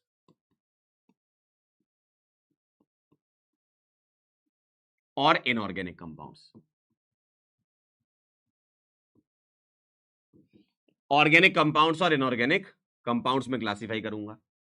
ऐसा माना जाता था, सुनिएगा जरा ध्यान से, ऐसा माना जाता था पहले, बहुत पहले, है ना? मैं वहीं से आया हूं, मैं टाइम ट्रेवल करके आया, इसलिए मुझे सब पता है वहां का। ठीक है, तो पहले ऐसी बातें करते थे लोग, मैं ऐसी घूम रहा था तो ऐसी बातें करते थे कि यार ऑर्गेनिक कंपाउंड क्या होते हैं? जो derived from plants and animals. ठीक है, तो ऑर्गेनिक कंपाउंड कौन से होते हैं? जो डेराइव करते हैं कहां से? प्लांट्स और एनिमल से डेराइव करने वाले ये। और इनऑर्गेनिक कौन से होते हैं? Derive from mineral and gases, mineral and gases वाले, पहले ऐसा माना जाता था, मिनरल गैसेस से जो डेराइव होते हैं उनको बोलते हैं इनऑर्गेनिक कंपाउंड। ठीक है, प्लांट और एनिमल से जो डेराइव होते हैं उसको बोलते हैं क्या, ऑर्गेनिक कंपाउंड। ऐसा मानते थे भाई, ये पहले की बातें हैं, आज के जमाने में सत्य नहीं है ना। मेरे पास टाइम मशीन है भाई, कैसी बातें कर रहे हो, हाँ कैसी बातें हैं ये, टाइम मशीन से तो आया हूं यहाँ पे। मिनरल और गैसेस से जो आते हैं उनको बोलते हैं इनऑर्गेनिक कंपाउंड, ऐसा माना जाता था पहले। ठीक है, ऐसा माना जाता था। अब बात ये आती है कि ऑर्गेनिक कंपाउंड है जो मान रहे हो तुम, जैसे प्लांट एंड एनिमल से जो आ रहे हैं, तो वो कैसे, कंपाउंड को तुम कैसे क्लासिफाई करोगे, ऑर्गेनिक कंपाउंड को कैसे बताओगे कि भैया क्यों एग्जिस्ट करते हैं। तो एक साइंटिस्ट थे, है ना, एक साइंटिस्ट थे जो मेरे और वोलर के टीचर, वोलर मेरा क्लासमेट था उस टाइम पे, है ना, वोलर मेरा क्लासमेट था उस टाइम पे। तो मैं और वोलर कॉलेज में पढ़ते थे और हमारे सर थे बर्जीलियस। तो उस समय हम लोगों के जो सर थे उन्होंने एक थ्योरी दी थी जिसको बोलते हैं वाइटल फोर्स थ्योरी। ठीक है, इसको नोट कर रहे हो तो लिख लो, छोटी सी बात है बस, है ना, इसको नोट कर रहे हो तो लिख लो, फिर मैं आपको बताऊंगा कि हमारे सर ने क्या किया था। हाँ सच बोलना, अरे यार तुम कैसे, सच में मैं टाइम ट्रेवल करके आया हूं यार, कैसी बात कर रहे हो तुम। अब मैं कैसे बताऊं तुम्हें, कैसे यकीन दिलाऊं। चलिए आगे चलता हूं, लिख लिया। अब क्या था, अब हमारे सर थे बर्जीलियस, उन्होंने दी थी vital force theory, vital force theory. ठीक है, हम लोग पढ़ते थे इनसे, वोलर और मैं। तो वाइटल फोर्स थ्योरी जो है वो दी थी। ये किसने प्रपोज की थी, किसने बनाई थी, ये बर्जीलियस साहब ने, हमारे सर थे। ठीक है, तो इन्होंने वाइटल फोर्स थ्योरी ये बनाई। इन्होंने बोला, जब लोगों ने पूछा भाई प्लांट और एनिमल से होते हैं ये कंपाउंड, तो कैसे होते हैं, कैसे बनते होंगे, तो बर्जीलियस साहब ने ये बोला, कह रहे आधार कार्ड दिखाओ। भाई आधार कार्ड उस समय थोड़ी चलते थे, कह रहे आधार कार्ड दिखाओ, उस टाइम पे आधार कार्ड थोड़ी चलते थे उस जमाने में, कैसी बातें कर रहे हो यार।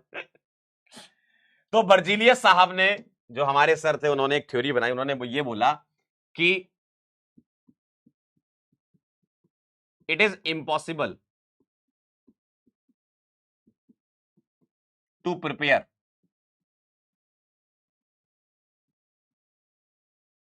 ऑर्गेनिक कंपाउंड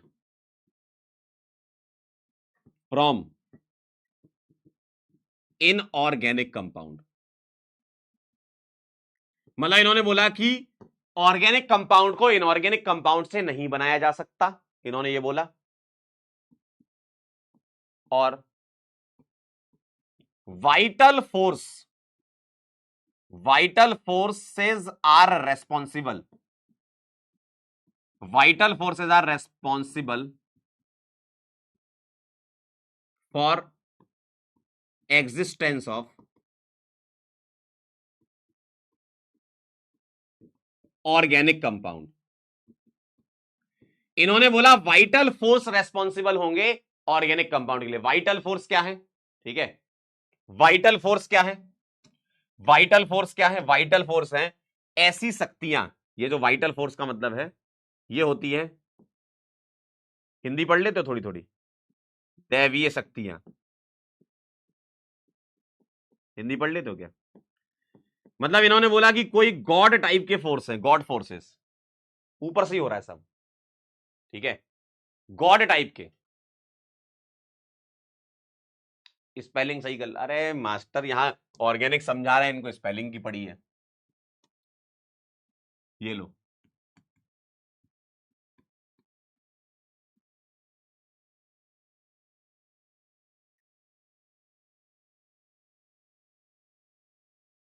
ध्यान सुनिएगा जरा, ये ध्यान सुनिएगा, इसका मतलब क्या है।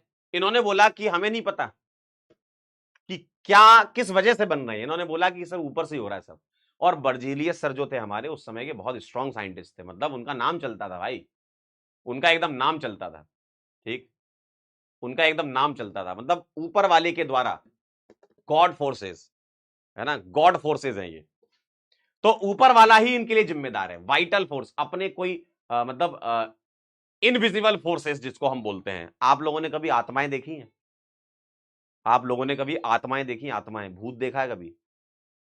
आत्माएं देखी हैं कभी? नहीं देखी है तो देख लोगे बहुत जल्दी, डोंट वरी। 3:30 बजे का टाइम होता है सुबह का, 3:30 AM का, कभी दिखेगी देखना। तो ऐसा होता है ना? अरे सच में होती है भाई, आप तो कैसी बातें कर रहे हो यार, सच में होती है आत्मा यार। तो ये वो शक्तियां हैं जो तुम्हें दिख नहीं रही हैं लेकिन रेस्पॉन्सिबल हैं। एक बार बताओ, मैथ्स पढ़ते हो तुम लोग, इंजीनियर आदमी हो, मैथ्स पढ़ते हो, बताओ प्लस है तो माइनस होगा कि नहीं?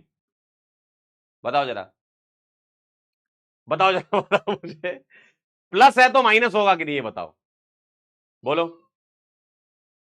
अगर प्लस है तो माइनस होगा कि नहीं? होगा ना। इसका मतलब अगर ऊपर वाला है तो कोई और भी है जो आपको दिखता नहीं है, इनविजिबल है। तो इनका ये कहना था बर्जिलियस सर का कि कोई दैवीय शक्तियां होती हैं जो ये जिम्मेदार होती है इसके लिए, कोई इनविजिबल फोर्स है, कोई गॉड फोर्सेस हैं जो इसके लिए जिम्मेदार हैं, ऑर्गेनिक कंपाउंड के लिए। अब ये बात जैसे ही मेरे दोस्त वोलर ने सुनी, मैं और वोलर साथ में ही थे, केमिस्ट्री की लैब में कुछ काम कर रहे थे अपना। तो वोलर ने बोला, यार पंकज एक बार बताओ, यार सर तो ऐसा कह रहे हैं कि कोई शक्तियां हैं, ऐसा कैसे हो सकता है कि कोई शक्तियां ही होंगी, कुछ तो ऐसा होता होगा। उन्होंने बोला कि इनऑर्गेनिक कंपाउंड मिनरल गैसेस से आते हैं, उससे तुम ऑर्गेनिक कंपाउंड कहां प्लांट एनिमल वाले कंपाउंडों को बना पाओगे। तो वोलर ने कहा एक काम करेंगे अपन। मैंने कहा हाँ भाई वोलर बताओ। कहते हैं यार अपन ना एक्सपेरिमेंट करते हैं और एक्सपेरिमेंट करके देखते हैं क्या होता है, पता तो था नहीं कि क्या होता है। तो उन्होंने कहा एक काम करो, उन्होंने कहा एक काम करो, ध्यान सुनना बात को। उन्होंने कहा एक काम करो, अमोनियम साइनेट कहीं मिल रहा है क्या, देखना जरा कहीं लिखा है क्या अमोनियम साइनेट कहीं पे। तो मैंने कहा ठीक है देखता हूं, मैं ढूंढने गया तो मुझे अमोनियम साइनेट लैब में रखा हुआ नजर आया। अमोनियम साइनेट पता क्या होता है? ये NH4CNO, ये मुझे दिख गया वहां, अमोनियम साइनेट, अमोनियम साइनेट मुझे दिख गया। मैंने ये वोलर को दे दिया। मैंने कहा वोलर भाई आपने बुलाया था, अमोनियम साइनेट पकड़ो। कह रहा पंकज पकड़ना इसको जरा। उनने मेरे को पकड़ाया, कह रहा मैं इसको गर्म करूंगा। मैं कहा ठीक है करो। तो उन्होंने पकड़ा, मतलब मैंने पकड़ा, मैंने उनको दिया, कह रहा मैं इसको गर्म करूंगा। ठीक है मैंने कर लो। और जैसे ही गर्म किया भाई साहब मजा आ गया। जैसे ही गर्म किया इसको, जैसे ही हीट किया तो मजा आ गया और बन गया नाच दो सीओ नाच दो, नाच दो, नाच दो सीओ नाच दो। क्या बना देखो। और मैं और वोलर नाचने लगे, नाच दो सीओ नाच दो। मैं और वोलर नाचने लगे। हमने कहा भाई साहब बन गया, बल्ले बल्ले हो गई भाई, ये बन गया, ऐसी होता है ना। मैंने कहा वोलर मजा आ गया। तो एक इनऑर्गेनिक कंपाउंड से, एक इनऑर्गेनिक कंपाउंड से, एक इनऑर्गेनिक कंपाउंड से हम दोनों ने बना दिया ऑर्गेनिक कंपाउंड। देख रहे हो आप? तो एक इनऑर्गेनिक कंपाउंड से हमने ऑर्गेनिक कंपाउंड बना दिया और हमने उसका नाम रखा नाच दो सीओ नाच दो, क्योंकि हम लोगों को एक अलग खुशी महसूस हो रही थी। नाचो, अलग ही खुशी महसूस हो रही थी उस समय, मतलब मजा आ गया था, क्योंकि सारे मिथ टूटने वाले थे। सब लोगों के दिमाग में जो थ्योरियां चलती थी कि शक्तियां होती हैं, कोई दैवीय शक्तियां, इनविजिबल फोर्स होते हैं जो जिम्मेदार होते हैं, तो मजा आ गया भाई साहब, एकदम मजा आ गया। हमने कहा नाच दो भाई। तो इनऑर्गेनिक से ऑर्गेनिक कंपाउंड बन गया, इनऑर्गेनिक से ऑर्गेनिक बन गया। अब वोलर और मेरा डिस्कशन। मैंने कहा भाई चलें सर के पास। कह रहे आओ चलते हैं, चाय पी के चलते हैं। तो मैं और वोलर चाय पीने गए और बढ़िया खुशी खुशी में, मतलब मस्त, अरे मजा आ गया भाई, बातें हुई, कॉन्ग्रेचुलेशन हुए। मैं कहा चलो सर के पास। सर अपने केबिन में बैठे हुए थे कॉलेज में, बर्जिलियस सर। तो हम लोग पहुंचे, हमने बोला मे आई कम इन सर। कहते हैं हाँ अंदर आओ। तो मैंने बॉलर की तरफ देखा, मैं कहा हाँ बताओ क्या करके आए अपन। तो बॉलर ने कहा कि सर पहली बात तो ये कि आपने जो बोला था उसको मैंने गलत प्रूव कर दिया। सर बोले ऐसा कैसे कर दिया? कह रहे सर आओ चलो हम आपको दिखाते हैं। तो मैं, वोलर और हमारे सर बर्जिलियस सर, हम तीनों गए लैब में। और जैसी लैब में हमने उनको दिखाया बर्जिलियस सर को, पूरा का पूरा यही दोबारा से एक्सपेरिमेंट।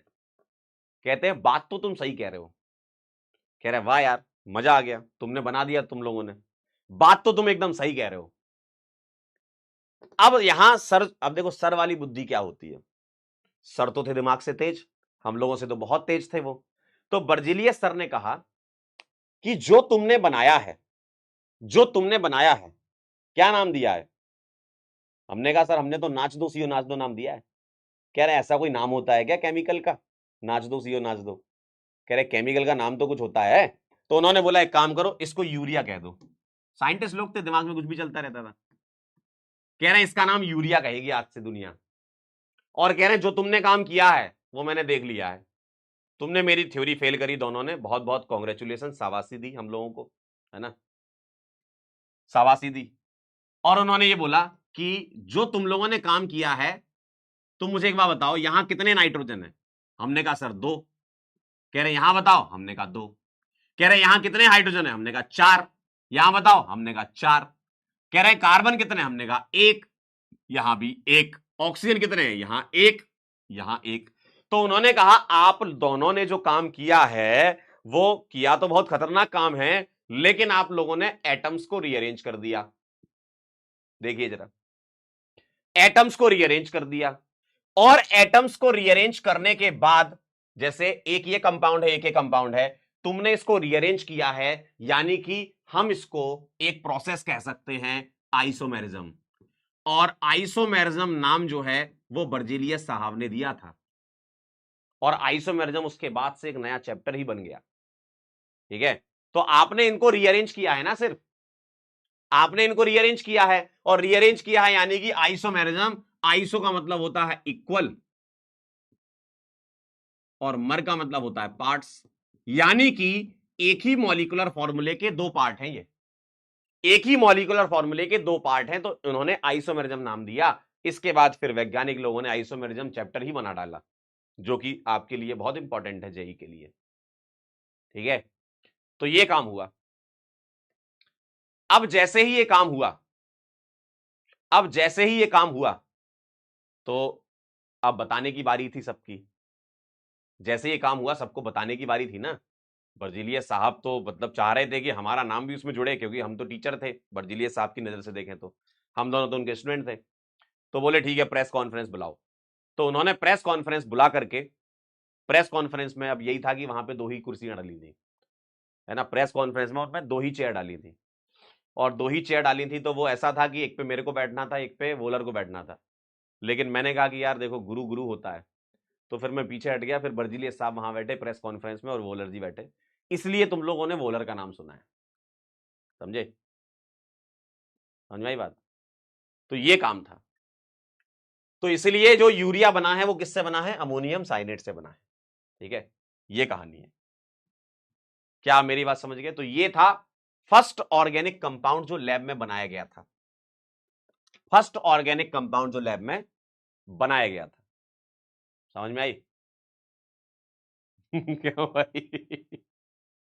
कह रहे हैं आपके साथ ठीक नहीं हुआ। First organic compound, first organic compound. ठीक है, फिर मैंने वहां से क्या कहते हैं, अरे पहले इसको बंद करूं मैं, स्पीकर ही चल रहा है तब से भाई। हाँ, तो फिर मैंने वहां से, मुझे थोड़ा अच्छा नहीं लगा, मतलब मुझे लगा यार ठीक है साथ तो सबने दिया था, कम से कम बाद में कुछ तो मिलता मुझे। लेकिन फिर मैं उसके बाद सीआईपी चला गया था, है ना। तो ये फर्स्ट ऑर्गेनिक कंपाउंड है। ठीक है, तो यूरिया क्या है? यूरिया है फर्स्ट ऑर्गेनिक कंपाउंड जो लैब में बना था, first organic compound prepared in lab. और ये काम किसने करा था? वोलर ने।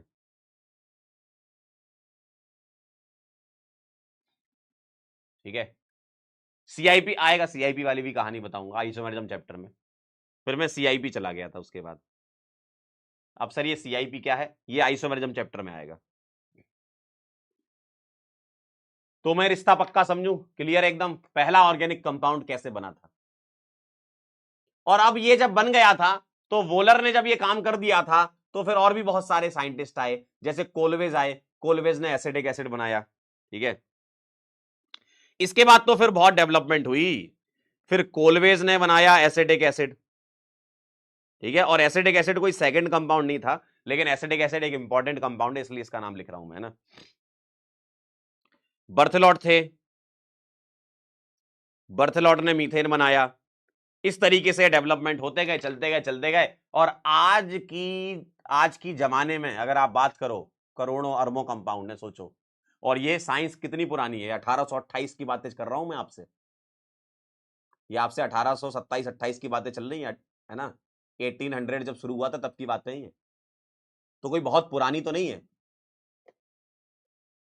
ठीक है। क्या ये बात क्लियर है? क्या ये बातें क्लियर हैं, बताएं जरा। डन, चला जाए। कोलगेट नहीं, कोलवेज नाम था इनका। कोलवेज साइंटिस्ट थे, जूनियर थे मेरे, बर्थेलॉट भी जूनियर थे। चलिए आगे चलते हैं, चला जाए। आइए जरा कुछ सवाल हो जाएं आपसे, ठीक है। ये तो मैंने खैर बता दिया, आगे चलता हूं। एनसीईआरटी की रीडिंग एक बार करें जरा, 1 मिनट का समय दे रहा हूं आपको, है ना। थोड़ा थोड़ा रीड भी करते जाएंगे, इसको कोई लिखने की जरूरत नहीं है। ये एनसीईआरटी की एज इट इज लाइन है, मेरा कोई कंट्रीब्यूशन नहीं है इसमें, एनसीईआरटी की लाइन है। लेकिन मेरा कंट्रीब्यूशन समझाने में था, जो मैं आपको समझा चुका हूं। आप इसको जरा एक बार पढ़ें 1-1.5 मिनट के अंदर, क्या लिखा है। यहां से चैप्टर शुरू भी होता है आपका एनसीईआरटी में। In the previous unit you have learned that the element carbon has the unique property called catenation. ये सब आप समझ चुके हो, सेल्फ लिंकिंग प्रॉपर्टी होती है, due to which it form covalent bond, covalent bond बनाता ही है carbon with other carbon atoms. It also form covalent bond with other atoms, hydrogen, oxygen, nitrogen, sulphur, phosphorus, halogens, है ना। पढ़ लो जरा एक बार। The resulting compound are studied under a separate branch of chemistry called organic chemistry.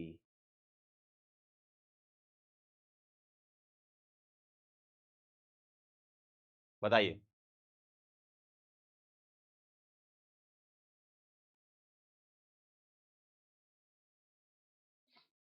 अगर आप read कर लो तो सूचित कर देना, साथ साथ आपकी एनसीईआरटी भी होती जाएगी, स्कूल एग्जाम में भी अच्छे नंबर लाने होते हैं ना आपको।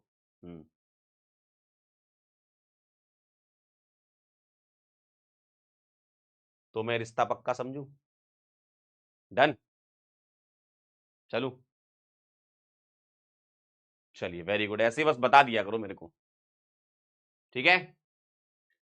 चलिए आगे बढ़ते हैं, अब करेंगे हम कुछ सवाल। चलिए बताइए, कैटिनेशन इज मैक्सिमम इन, इसमें पोल देने की जरूरत है क्या इस सवालों में? ये तो छोटे छोटे सवाल हैं, अच्छे सवालों में पोल देंगे ना आपको, छोटे छोटे सवाल तो निपटा लो। Catenation is maximum in sodium, carbon, nitrogen, oxygen. भैया कार्बन, बी आंसर आएगा। कार्बन की कैटिनेशन प्रॉपर्टी ज्यादा होती है। The unique property of carbon responsible for the formation of a large number of compound is trivalency, catenation, hybridization, isomerism. बताओ, इतने सारे compound की क्या यूनिक प्रॉपर्टी होती है बनने की? सर कैटिनेशन होती है, बी। बताइए, कर पाएंगे ये? और ये क्वेश्चंस आपको लिखने नहीं है, ये वाले क्लास वाले क्वेश्चंस नहीं लिखने हैं आपको ना, कि आप पता चला क्वेश्चन भी नोट करे जा रहे हो। थ्योरी लिखेंगे अच्छे से, क्वेश्चंस को बस सॉल्व करते जाएंगे, ठीक है। बताइए आगे, अगला सवाल दूं? क्या मैं आगे बढ़ जाऊं? क्या मैं आगे बढ़ जाऊं? हमारे एक सर थे केमिस्ट्री वाले क्लास 12 में, वो ऐसे ही बोलते थे, आगे बढ़ जाऊं। आंखें एकदम छोटी छोटी कर लेते थे ऐसी, आगे बढ़ जाऊं। बताओ जरा। आइए भाई, आइए आइए। Valency of carbon is 4 because, क्या इसका एटॉमिक नंबर 6 है? It has 4 electron in valence shell, it complete octet by losing 4 electrons, it complete octet by gaining 4 electrons. बताओ जरा, क्या कारण है? रीजन बताएं, रीजन। बिकॉज, विकास पूछा, विकास बताओ। वैलेंसी ऑफ कार्बन इज 4, विकास बोलिए।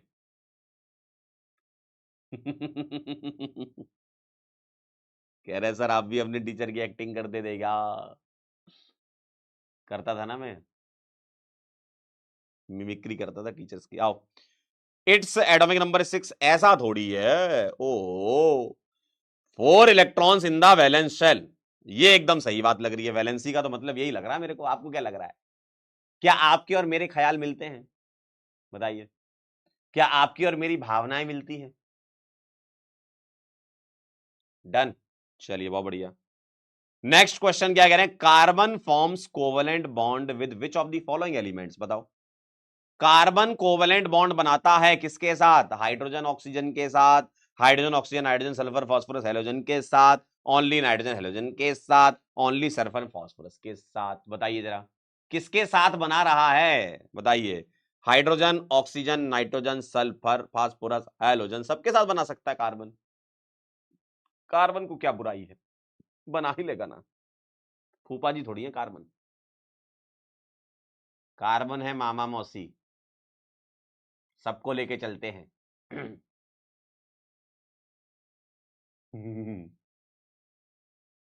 अगला सवाल, चलो कुछ होमवर्क दे दूं आपको, क्या बोलते हो? कुछ होमवर्क कर लेना, और क्या, यही सब छोटे छोटे सवाल हैं जो अभी तक बेसिक अपन ने पढ़ा। बताओ बताओ बताओ बताओ, अभी करोगे या होमवर्क दे दूं? चलिए आगे चलते, होमवर्क ले लो।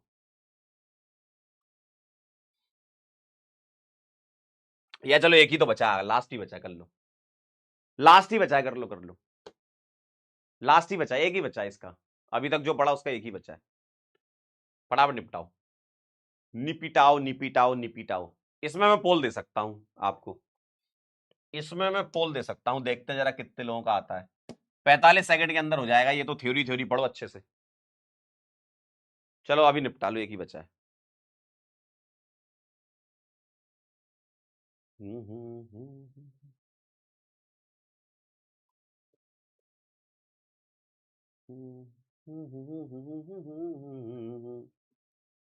तेरे जाने का मलाल भी नहीं है, मुंतजिर में ज्यादा तेरे,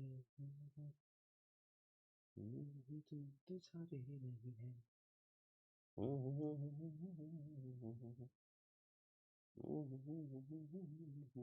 है। डन। हुआ क्या, बोलो हुआ क्या?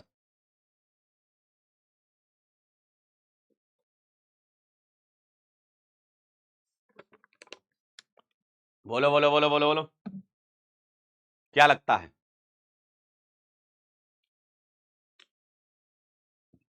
बताइए जरा।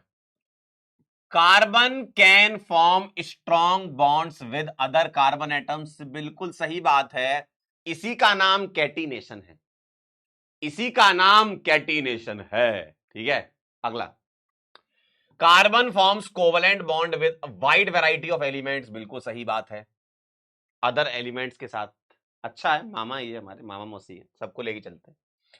Organic chemistry is the study of all compounds found in nature, गलत बात। ऑर्गेनिक केमिस्ट्री कार्बन या हाइड्रोकार्बन उसके डेरिवेटिव की स्टडी है। ठीक है। Carbon shows a property called catenation, बहुत अच्छी बात लग रही है। 1 2 का 4, 1 2 का 4, 1 2 का 4, 1 2 का 4, 4 2 का 1, 62.39, वेरी गुड, बहुत बढ़िया। जनता एकदम सही जा रही है। ये 21.92 वाले कौन थे? हैं हैं? अरे मालिक, अरे मालिक, कार्बन जो है, कार्बन ऑर्गेनिक केमिस्ट्री जो है वो सभी कंपाउंड की थोड़ी स्टडी है। कैसी बातें हैं ये, कैसी बातें हैं ये। चलें आगे। चलिए भाई, वाइटल फोर्स थ्योरी जो मैंने पढ़ाई थी उससे रिलेटेड कुछ सवाल आप कर लो, फिर उसके बाद थोड़ा सा रीड कर लेना एनसीईआरटी। चलिए अगला सवाल। Which of the following scientist disprove the vital force theory, कौन से साइंटिस्ट थे जिन्होंने डिस्प्रूव की थी? एक तो मैं था और मेरे साथ कोई और थे, खैर मेरा तो खैर नाम नहीं लिखा गया। क्या कह रहे हो? मिस क्लिक, क्लिक नाम है तुम्हारे घर का? मिस, ए मिस, क्लिक नाम है घर का नाम क्लिक रखा है क्या? ओ भाई, which of the following scientist disprove the vital force theory? Volar. वैसे पूरा नाम तो होना चाहिए था P&W, वैसे तो PW होना चाहिए था। देखो, PW नाम रखने के पीछे ही लॉजिक ये रहा है। PW जो नाम रखा गया है वो इसलिए तो रखा गया था, P का मतलब है पंकज और W का मतलब है वोलर।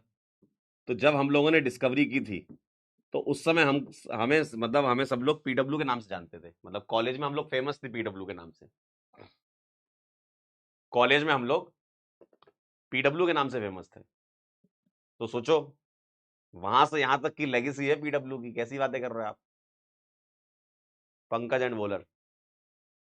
चलिए भाई, तो वोलर थे वो साइंटिस्ट, है ना, हमारे घनिष्ठ मित्र।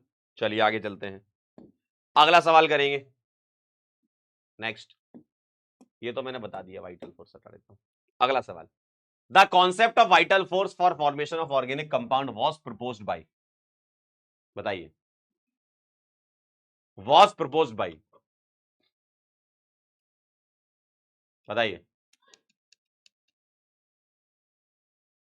और आपको पता है, पता नहीं है ये वोलर किसका नाम था? वोलर जो साइंटिस्ट थे ना, इस जन्म में वो पता है किसका नाम है? मैं तो खैर टाइम ट्रेवल करके आया हूं, मैं तो टाइम ट्रेवल करके आया हूं, तो मुझे पता है सारी चीजें। लेकिन वोलर जो थे, उन्होंने नेक्स्ट जो अगला जन्म लिया, उसमें क्या नाम था उनका? समझ जाओ, PW इसलिए नाम रखा गया। The concept of vital force for the formation of organic compound, किन्होंने बोला था ये भैया वाइटल फोर्स होते हैं? हमारे सर वर्जीलियस सर। ये क्या बात है, मैंने नाम लिया नहीं, तुमने तुरंत गैस कर लिया। वाह यार, बड़े तेज हो तुम लोग यार। सही सुना था मैंने तुम्हारे बैच के बारे में। बहुत बढ़िया, अरे क्या सही लिखा तुमने नाम, वाह गजब। कैसे पहचान लिया आप लोगों ने? कॉमन साइंस आप लोगों की बहुत तेज है। हाँ, कॉमन साइंस बहुत तेज है भाई इनकी। चलिए अगला देखिएगा। Next, Wohler synthesize urea from which inorganic compound? बताओ, कौन सा इनऑर्गेनिक कंपाउंड इन्होंने लिया? मालिक, क्या बात है, मालिक ही तो थे वोलर। हाँ, मालिक ही वोलर थे। बताइए।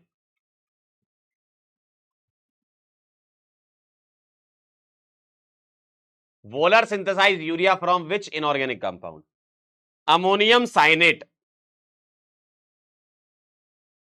अमोनियम साइनेट।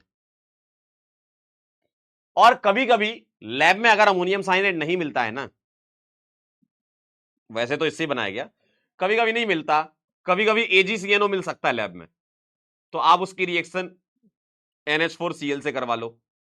मतलब अगर आपको डायरेक्ट कोई केमिकल नहीं मिलता है तो कई बार एक्सपेरिमेंट करने के लिए हम कोई दो अलग अलग केमिकल मिला के उसको ताजा ताजा प्रिपेयर कर लेते हैं। अगर रखा है तो अच्छी बात है, मान लो बोतल में खत्म ही हो गया तो बना लो। अगर बोतल में रखा हुआ अमोनियम साइनेट खत्म हो गया, नहीं मिल रहा, तो सिल्वर साइनेट पड़ा होगा, NH4Cl पड़ा होगा, मिला दो उसको, बन जाएगा, है ना। तो आप इसकी मदद से भी NH4CNO बना सकते हो प्लस AgCl। तो आप ये बना पा रहे हो, देखो ये, है ना, ठीक है। तो इसकी मदद से आप बना पाते हो। तो वोलर ने कौन सा कंपाउंड लिया था? हम लोगों ने कौन सा कंपाउंड लिया था? अमोनियम साइनेट लिया था, ठीक है, अमोनियम साइनेट लिया था हमने, है ना। ठीक आहे। चलिए बहुत बढ़िया, वेरी नाइस। आगे चलते हैं, कुछ और सवाल देखते हैं, फिर उसके बाद आप ये रीड करना थोड़ी देर। चलो 1 2 3 4 सवाल होमवर्क देता हूं आपको, है ना। 4 सवाल होमवर्क है, इसको रीड करो जरा फटाफट से, 1 1 मिनट के अंदर, 1 1 मिनट के अंदर इसको रीड करेंगे। क्या कहना भैया, एनसीईआरटी रीडिंग टाइम क्या कहता है आपसे? Organic compounds are vital for sustaining life on earth and include complex molecule like, जो डीएनए आरएनए का नाम सुना आप लोगों ने? डीएनए आरएनए, इसका नाम सुना है? कभी आप लोगों ने क्राइम पेट्रोल देखा हो, सावधान इंडिया देखा हो, या साउथ की कोई मूवी देखी हो, सस्पेंस थ्रिलर मूवी देखी हो, तो उसमें बोलते हैं ना डीएनए टेस्ट करना है ना? तो डीएनए हो गया, प्रोटीन्स हो गए, ठीक है, और जो कंपाउंड मसल में होते हैं, ब्लड में होते हैं, स्किन में होते हैं, ये सब ऑर्गेनिक कंपाउंड होते हैं। तो ऑर्गेनिक कंपाउंड की स्टडी इसलिए तो बहुत तेजी से बढ़ी आगे, क्योंकि वो आपकी शरीर पे बात आ गई, बताओ। ठीक है, आपकी बॉडी में बात आ गई भाई, और बॉडी में तो आई आई, डे टू डे लाइफ में भी बात आ गई। जैसे अगर मैं कहूं इसमें कोई ऑर्गेनिक कंपाउंड है भाई, इसमें ऑर्गेनिक कंपाउंड है, इसमें पेन में, इस बोर्ड में ऑर्गेनिक कंपाउंड है, तो आप अगर नजर घुमा के देखो तो हर जगह ऑर्गेनिक कंपाउंड दिख रहे हैं आपको। तो इसलिए ऑर्गेनिक कंपाउंड की स्टडी बहुत इंपॉर्टेंट है। सोचो आप, मेडिसिन, आपके शरीर पे बात आ गई भाई, अब मेडिसिन हो गई। मेडिसिन में कितने सारे कंपाउंड होते हैं, पैरासीटामोल उसका अलग फॉर्मूला होता है, एस्पिरिन अलग होता है, ऐसे बहुत सारे और मेडिसिन होती है ना?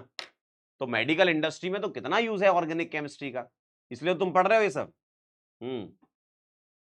ठीक है, कपड़े हो गए, फ्यूल्स हो गए, देखो कितनी सारी एप्लीकेशन है इसके, देखो क्लोथिंग हो गई, फ्यूल हो गए, पॉलिस्टर वगैरह सुना हो आपने, है ना? नायलॉन सुना हो, नायलॉन टी शर्टें आती हैं, पॉलीमर हो गया, डाइज हो गए, मेडिसिन हो गई, डीएनए आरएनए, प्रोटीन्स, कितना यूज है। ठीक है, पढ़ लिया होगा ये सब। चलिए अगला, ये एनसीईआरटी में लिखी हुई लाइन है, तो इसलिए मैं आपको रीड करा रहा हूं साथ ही साथ। और ये पूरी कहानी है वो वाली जो मैंने आपको समझाई थी, मेरी और वोलर वाली। एक बार फटाफट रीड करो इसको तुरंत से पहले। एनसीईआरटी इंपॉर्टेंट है बेटा स्कूल एग्जाम के लिए, और थोड़ी बेसिक अंडरस्टैंडिंग के लिए भी, है ना? और ये सब चीजें मैं बता चुका हूं, पढ़ो जरा। Science of organic chemistry is about 200 years old, 1780 की बात थी ये। केमिस्ट क्या माना करते थे कि organic compound obtain by plants and animal, और मैं एनी में कह रहा था animal and inorganic compounds prepared from mineral sources, है ना? बर्जीलियस जो थे स्वीडिश साइंटिस्ट थे, हमारे सर थे, वाइटल फोर्स की इन्होंने थ्योरी बनाई थी, है ना, कि वाइटल फोर्स रेस्पॉन्सिबल होते हैं। फिर 1828 में मैंने और वोलर ने जो एक्सपेरिमेंट किया था, ये सब पता है आपको, यूरिया बन गया था। ठीक है, क्लियर है? तो ये कहानी है, और ये बेसिक है ना, मतलब एकदम बेसिक चीजें चल रही हैं अभी, पहला दिन तो बेसिक ही होगा। अगला पढ़ो, कोलवेज ने जो है 1845 में एसिटिक एसिड बनाया था, और बर्थिलोट ने 1856 में जो है वो क्या बनाया था, मीथेन बनाया था। कहां लिखा है? हाँ, मीथेन। ठीक है, 6, तो कोई बड़ी बात नहीं है, ये सब अपन पढ़ चुके हैं। ये कुछ सवाल 3-4 में आपको होमवर्क दे रहा हूं, अब चलते हैं आगे। ठीक है, अब चलते हैं आगे।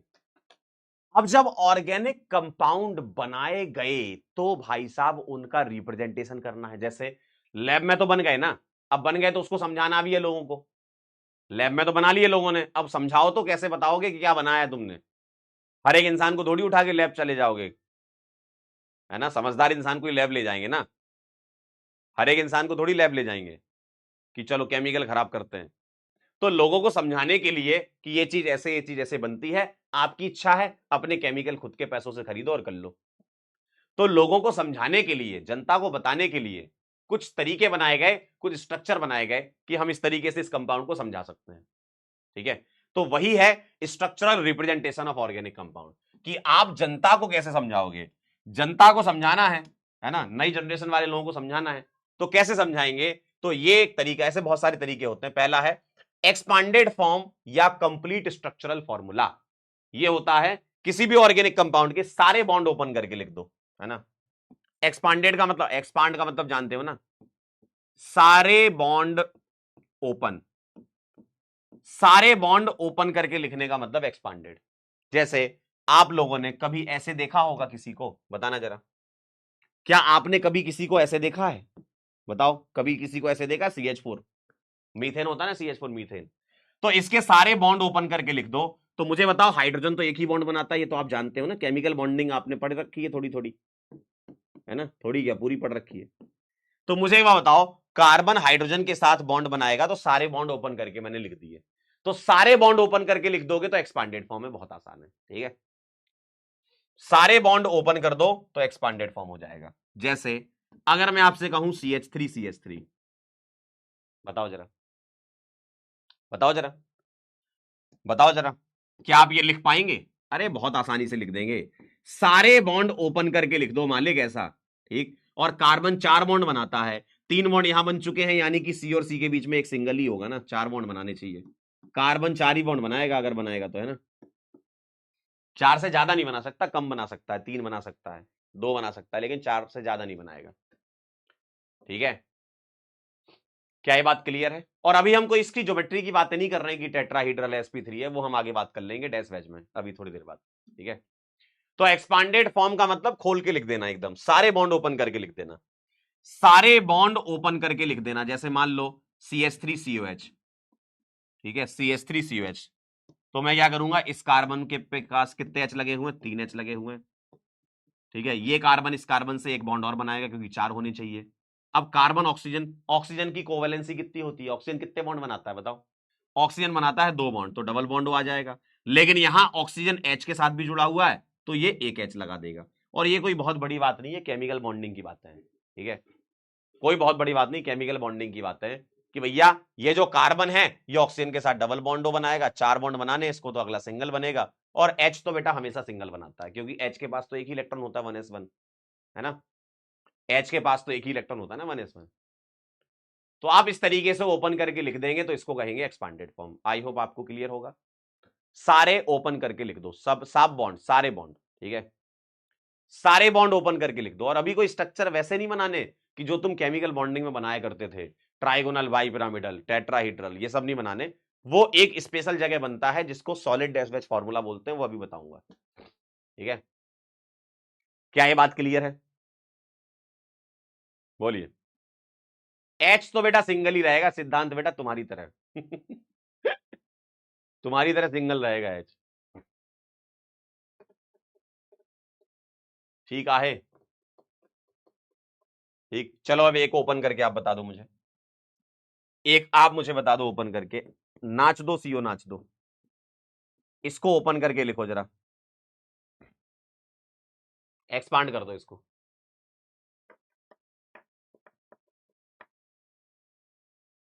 एक्सपांड कर दीजिए इसको, एक्सपांड ओपन करके लिख दीजिए तो कैसा दिखेगा?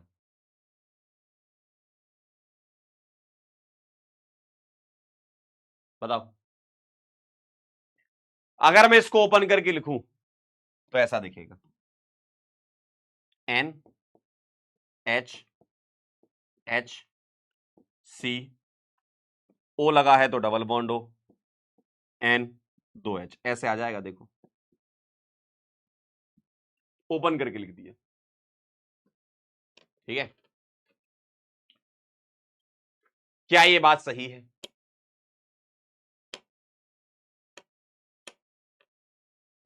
डन। तो ये होता है एक्सपांडेड फॉर्म, इसमें सारे बॉन्ड ओपन करके लिखते हैं।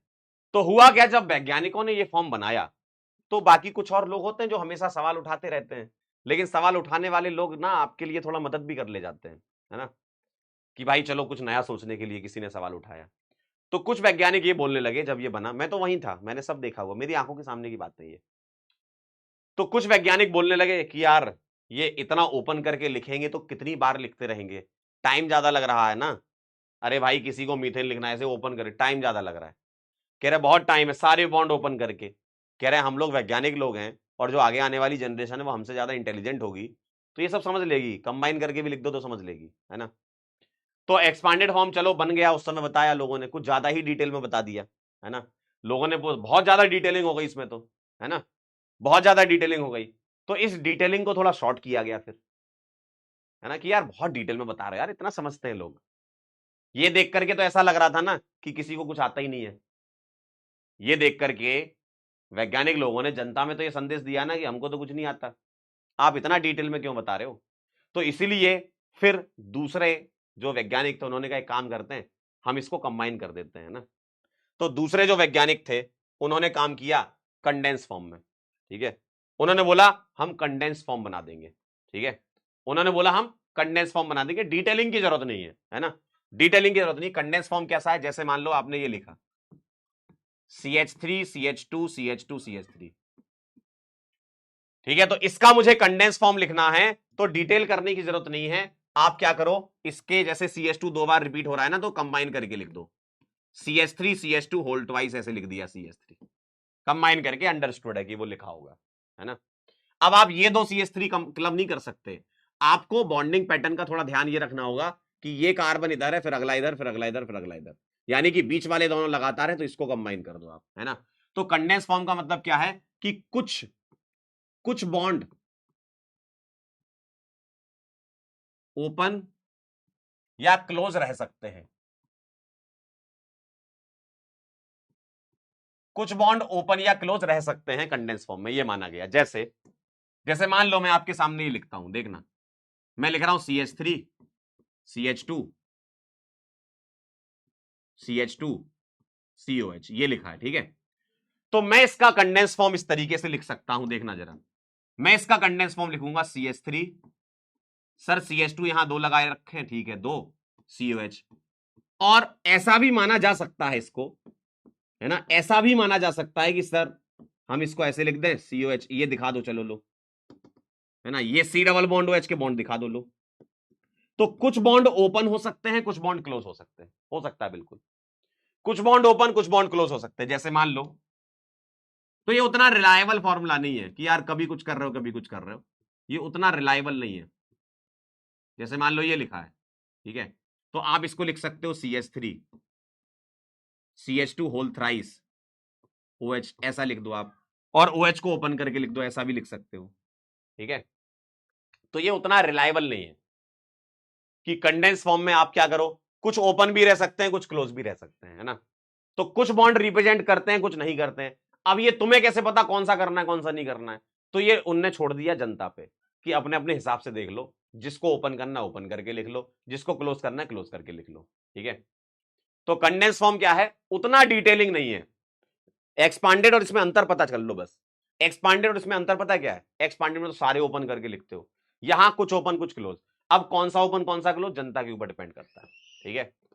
तो ये कंडेंस फॉर्म है, ठीक है। अब जैसे मान लो आपसे मान लो मैं ये बोलूं, देखिएगा जरा, अब जैसे ये सवाल है मान लो, ठीक है, इसमें मुझे कंडेंस बना के बताओ, बाकी बॉन्ड लाइन अभी हम थोड़ी देर बाद बनाएंगे। ये सवाल है, for each of the following compound write a condense formula and also their bond line. तो बॉन्ड लाइन तो अभी थोड़ी देर बाद बनाएंगे, ठीक है। आप मुझे बस इतना बता दो, इस सवाल का कंडेंस फॉर्मूला बना दो, चलो ठीक है, इसका कंडेंस बना दो। एक काम करता हूं, मैं पीछे लिख दूं इसको, यहां पे क्या लिखा है, यहां पे रुको, मैं पीछे देता हूं, OH CH2 CH2 CH2 CH CH3, ठीक है, यहां लिख देता हूं OH CH2, ताकि ये भी नोट कर लो आप तब तक, है ना। OH CH2 CH2 CH2 कितने लगे, 3, और CH CH3 लगा है, CH लगा है, और क्या लगा है, CH3 लगा है। और बताइए, फिर CH लगा है, फिर CH3 दो लगे हैं, है ना, फिर CH लगा है, फिर CH3 दो लगे हैं, एक ये और एक और ये, ठीक है, ऐसा दिख रहा है ये ना। चलिए, अब इसका तुम्हें कंडेंस लिखना है, ठीक है, इसका तुम्हें कंडेंस लिखना है, तो क्या करोगे बताओ, बोलो, इसका तुम्हें कंडेंस लिखना है तो क्या करोगे बताओ जरा। तो कुछ बॉन्ड ओपन करके कुछ बॉन्ड क्लोज करके लिख सकते हो आप। अब जैसे मान लो इसका कंडेंस लिखना है तो क्या लिखोगे, देखना, सर OH है, यहां पर मुझे 1 2 3, CH2 कितने दिख रहे हैं सर, 3, ठीक है, फिर क्या दिख रहा है, CH, इसके साथ ब्रैकेट में CH3। अब बताओ इधर क्या दिख रहा है सर, CH। अब ध्यान से देखना, इस पर मुझे ये भी CH3 दिख रहा है और ये भी दिख रहा है, इस पर CH पर, है ना, तो मैं क्या लिखूंगा, CH3 दो बार लिख दूंगा। तो इस तरीके से लिख दिया। कोई बोले सर मैं O और H का बॉन्ड दिखाना चाहता हूं, दिखा सकते, कोई दिक्कत नहीं है ना। तो ये कहानी है, आप चाहो O और H का बॉन्ड दिखाना दिखा दो, कोई दिक्कत नहीं, मतलब आप चाहो तो कोई बॉन्ड ना दिखाओ, चाहो तो कुछ बॉन्ड दिखा दो, ऐसा होता है, ठीक है। तो इसके बारे में बहुत ज्यादा टेंशन नहीं लेनी आपको कि सर सही कौन सा है, कोई सा भी सही हो सकता है, ठीक है। बस आप क्या करो, कंबाइन करके लिख दो इसको, और ये नोट कर लो तो मुझे सूचित कर देना। अब जब वैज्ञानिक लोगों के दिमाग में बात आई कि यार एक्सपांडेड फॉर्म में तो बहुत ओपन करके लिखना पड़ता था, ठीक है, उसके बाद कंडेंस फॉर्म में कुछ बॉन्ड ओपन करके लिख रहे हैं, कुछ बॉन्ड नहीं लिख रहे हैं, दोनों चीजें हो रही हैं, कुछ ओपन करके लिख रहे हो, कुछ नहीं लिख रहे हो। कह रहे हैं यार ऐसे तो यार जनता में बहुत दुख हो जाएगा, है ना, कि हम कौन सा मान के चलें, कंडेंस में भी कौन सा मान के चलें। तो एक बहुत बढ़िया चीज आ गई, एक वैज्ञानिक थे बहुत बेहतरीन, उन्होंने कहा एक काम करते हैं, ये सब कंफ्यूजन हटाने के लिए हम बॉन्ड लाइन स्ट्रक्चर बनाते हैं, सारी टेंशन ही खत्म, टाइम भी बचेगा, और जितना आप लोग इसमें लड़ाई कर रहे हो, उस टाइम में लड़ते थे लोग कि तुम्हारा कंडेंस सही है कि मेरा सही है, ठीक है, तो इसीलिए एक नया फॉर्मूला बनाया गया, ठीक, वो बनाया गया बॉन्ड लाइन। ठीक, आगे चलते हैं, नेक्स्ट पे आगे बढ़ते हैं। पहले मैं मॉलिक्यूलर फॉर्मूला बता देता हूं, फिर बॉन्ड लाइन पे चलूंगा। मॉलिक्यूलर फॉर्मूला क्या होता है बताओ? सबसे ज्यादा गंदा फॉर्म मॉलिक्यूलर फॉर्मूला होता है, सबसे गंदा फॉर्म होता है ये, ठीक है। ये डू नॉट रिप्रेजेंट स्ट्रक्चर, ये स्ट्रक्चर को रिप्रेजेंट करता ही नहीं है। ये क्या रिप्रेजेंट करता है? Represent number of atoms, number of atoms को बताता है ये कितने कितने हैं। और ये तुमने मोल कॉन्सेप्ट में निकाल भी रखे हैं ये सब, है ना। जैसे मैं आपसे कहूं C4H10O, क्या एक मॉलिक्यूलर फॉर्मूला है? ये स्ट्रक्चर रिप्रेजेंट नहीं करता, ये क्या रिप्रेजेंट करता है? नंबर ऑफ एटम कितने हैं, ठीक है। जैसे C3H6O हो गया, ठीक है, C5H12 हो गया, इस तरीके से लिखा करते हैं, C6H10 हो गया, एंड सो ऑन, ऐसे और भी वैरायटी हो सकती है, ठीक है। तो मॉलिक्यूलर फॉर्मूला क्या रिप्रेजेंट करता है बताओ? मॉलिक्यूलर फॉर्मूला रिप्रेजेंट करता है भाई साहब नंबर ऑफ एटम्स बताता है ये, कि कार्बन के 4 एटम है, हाइड्रोजन के 10 हैं, ऑक्सीजन 1 है ना। तो ये कोई आपको बहुत डिटेल नहीं देता, ये कोई स्ट्रक्चर रिप्रेजेंट नहीं करता, ठीक है। ये कोई आपको स्ट्रक्चर नहीं बताता, ये सिर्फ और सिर्फ क्या बताता है? ये नंबर ऑफ एटम्स के। जैसे इसमें बताओ, इसमें बताना जरा, नंबर ऑफ कार्बन कितने हैं? सर 4 हैं। नंबर ऑफ हाइड्रोजन कितने हैं? सर 10 हैं। नंबर ऑफ ऑक्सीजन कितने हैं? सर 1 है। बस यही बता पाएगा, इससे ज्यादा नहीं बता पाएगा ये। अब ये एल्कोहल है, ईथर है, क्या है ना, ये नहीं बता पाएगा। तो ये तो भाई साहब मॉलिक्यूलर फॉर्मूले का तो कोई ज्यादा मतलब यहां पर रहता नहीं है, लेकिन हाँ मॉलिक्यूलर फॉर्मूला दे करके आइसोमेरिज्म चैप्टर में तुमसे स्ट्रक्चर बनवा सकते हैं, लेकिन ये आपको कोई डिटेलिंग नहीं देता, ठीक है। ये आपको कोई डिटेलिंग नहीं देता कि भैया ये है क्या एक्चुअल में, स्ट्रक्चर क्या है। तो डू नॉट रिप्रेजेंट स्ट्रक्चर। आपने एक एम्पेरिकल फॉर्मूला भी पढ़ा है, एम्पेरिकल फॉर्मूले में तो सिंपलेस्ट फॉर्मूला होता है, उसको यहां पर कंसीडर नहीं कर रहे हैं हम, है ना। वो आप मोल कॉन्सेप्ट में देख चुके हैं, एम्पेरिकल फॉर्मूला सिंपलेस्ट रेशियो होता है एटम्स के बीच का, ठीक है।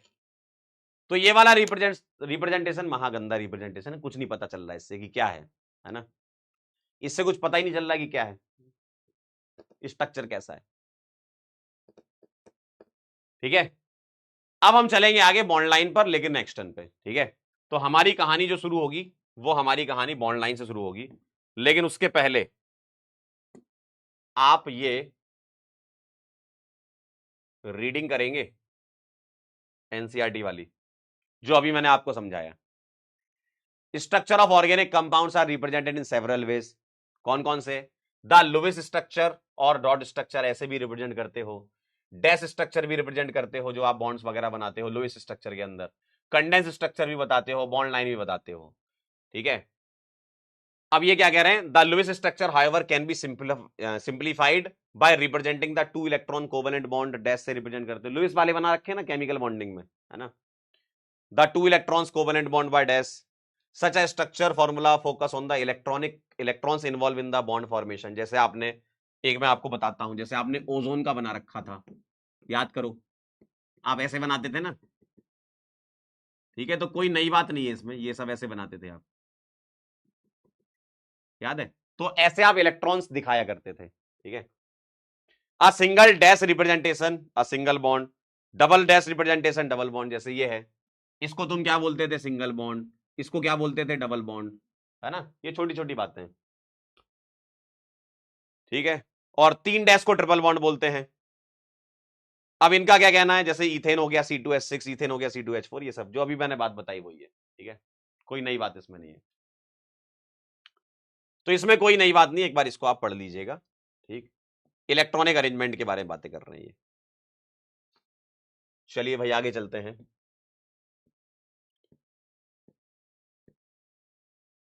चलिए नेक्स्ट टर्न पे आपसे मिलूंगा मैं।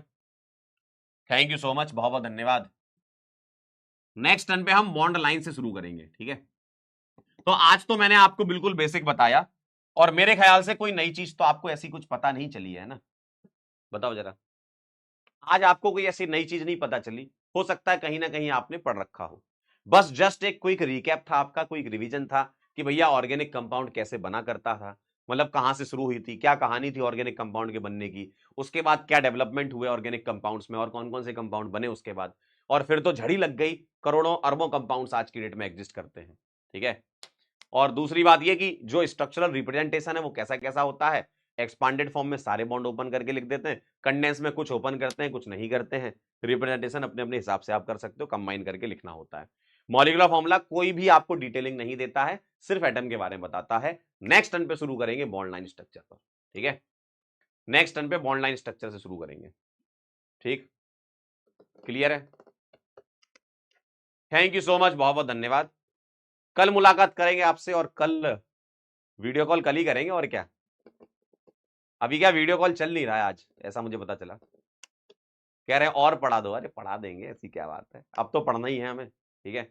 और आप देखेंगे बिल्कुल बेसिक से सारी चीजें चालू हो रही हैं, इतना बेसिक से तो भाई साहब, अगर आप इतने बेसिक से नहीं समझ पा रहे हो कि तुमको ये सब बताया जा रहा है, बहुत बेसिक है, इतना बेसिक से, अब सोचो आप, अभी तो बेसिक है, जब तुम ऊपर जाते जाते जाते जाते जाते जाते जब एडवांस के PYQ कर रहे होगे ना, तब तुम्हें लगेगा कि हाँ बेसिक बहुत जरूरी था, एक ब्रिज बनना चाहिए ना, बेसिक से लेकर एडवांस के बीच में एक ब्रिज बनेगा ना, तो आपको बहुत अंदर से खुशी होगी, और लगभग लगभग सभी टाइप के सवाल भी कवर होते जाते हैं, है ना। चलिए जाते जाते आपको 2 लाइनें सुना दूं क्या, और बताओ कैसे हो, आप भी क्या याद रखेंगे, आज आज तो पहला दिन है, आज तो बनती है सर, सर आज तो बनती है, क्यों नहीं बनती क्या, अरे अरे अरे, कितने सारे मैसेज करते हैं लोग एकदम से, फोन उठाओ तो मैसेज धमाधम आ जाते हैं।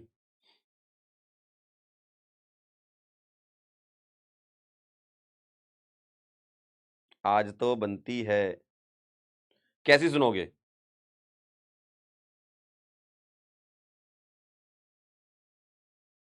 चलिए मोटिवेशन वाली हो जाए, आज पहला दिन है, ठीक है। फौलाद की मूरत भी पिघल सकती है, फौलाद की मूरत भी पिघल सकती है, पत्थर से भी रसधार निकल सकती है, फौलाद की मूरत भी पिघल सकती है, पत्थर से भी रसधार निकल सकती है, इंसान अगर अपनी पे आ जाए तो, इंसान अगर अपनी पे आ जाए तो कैसी भी हो तकदीर भी बदल सकती है, ठीक है।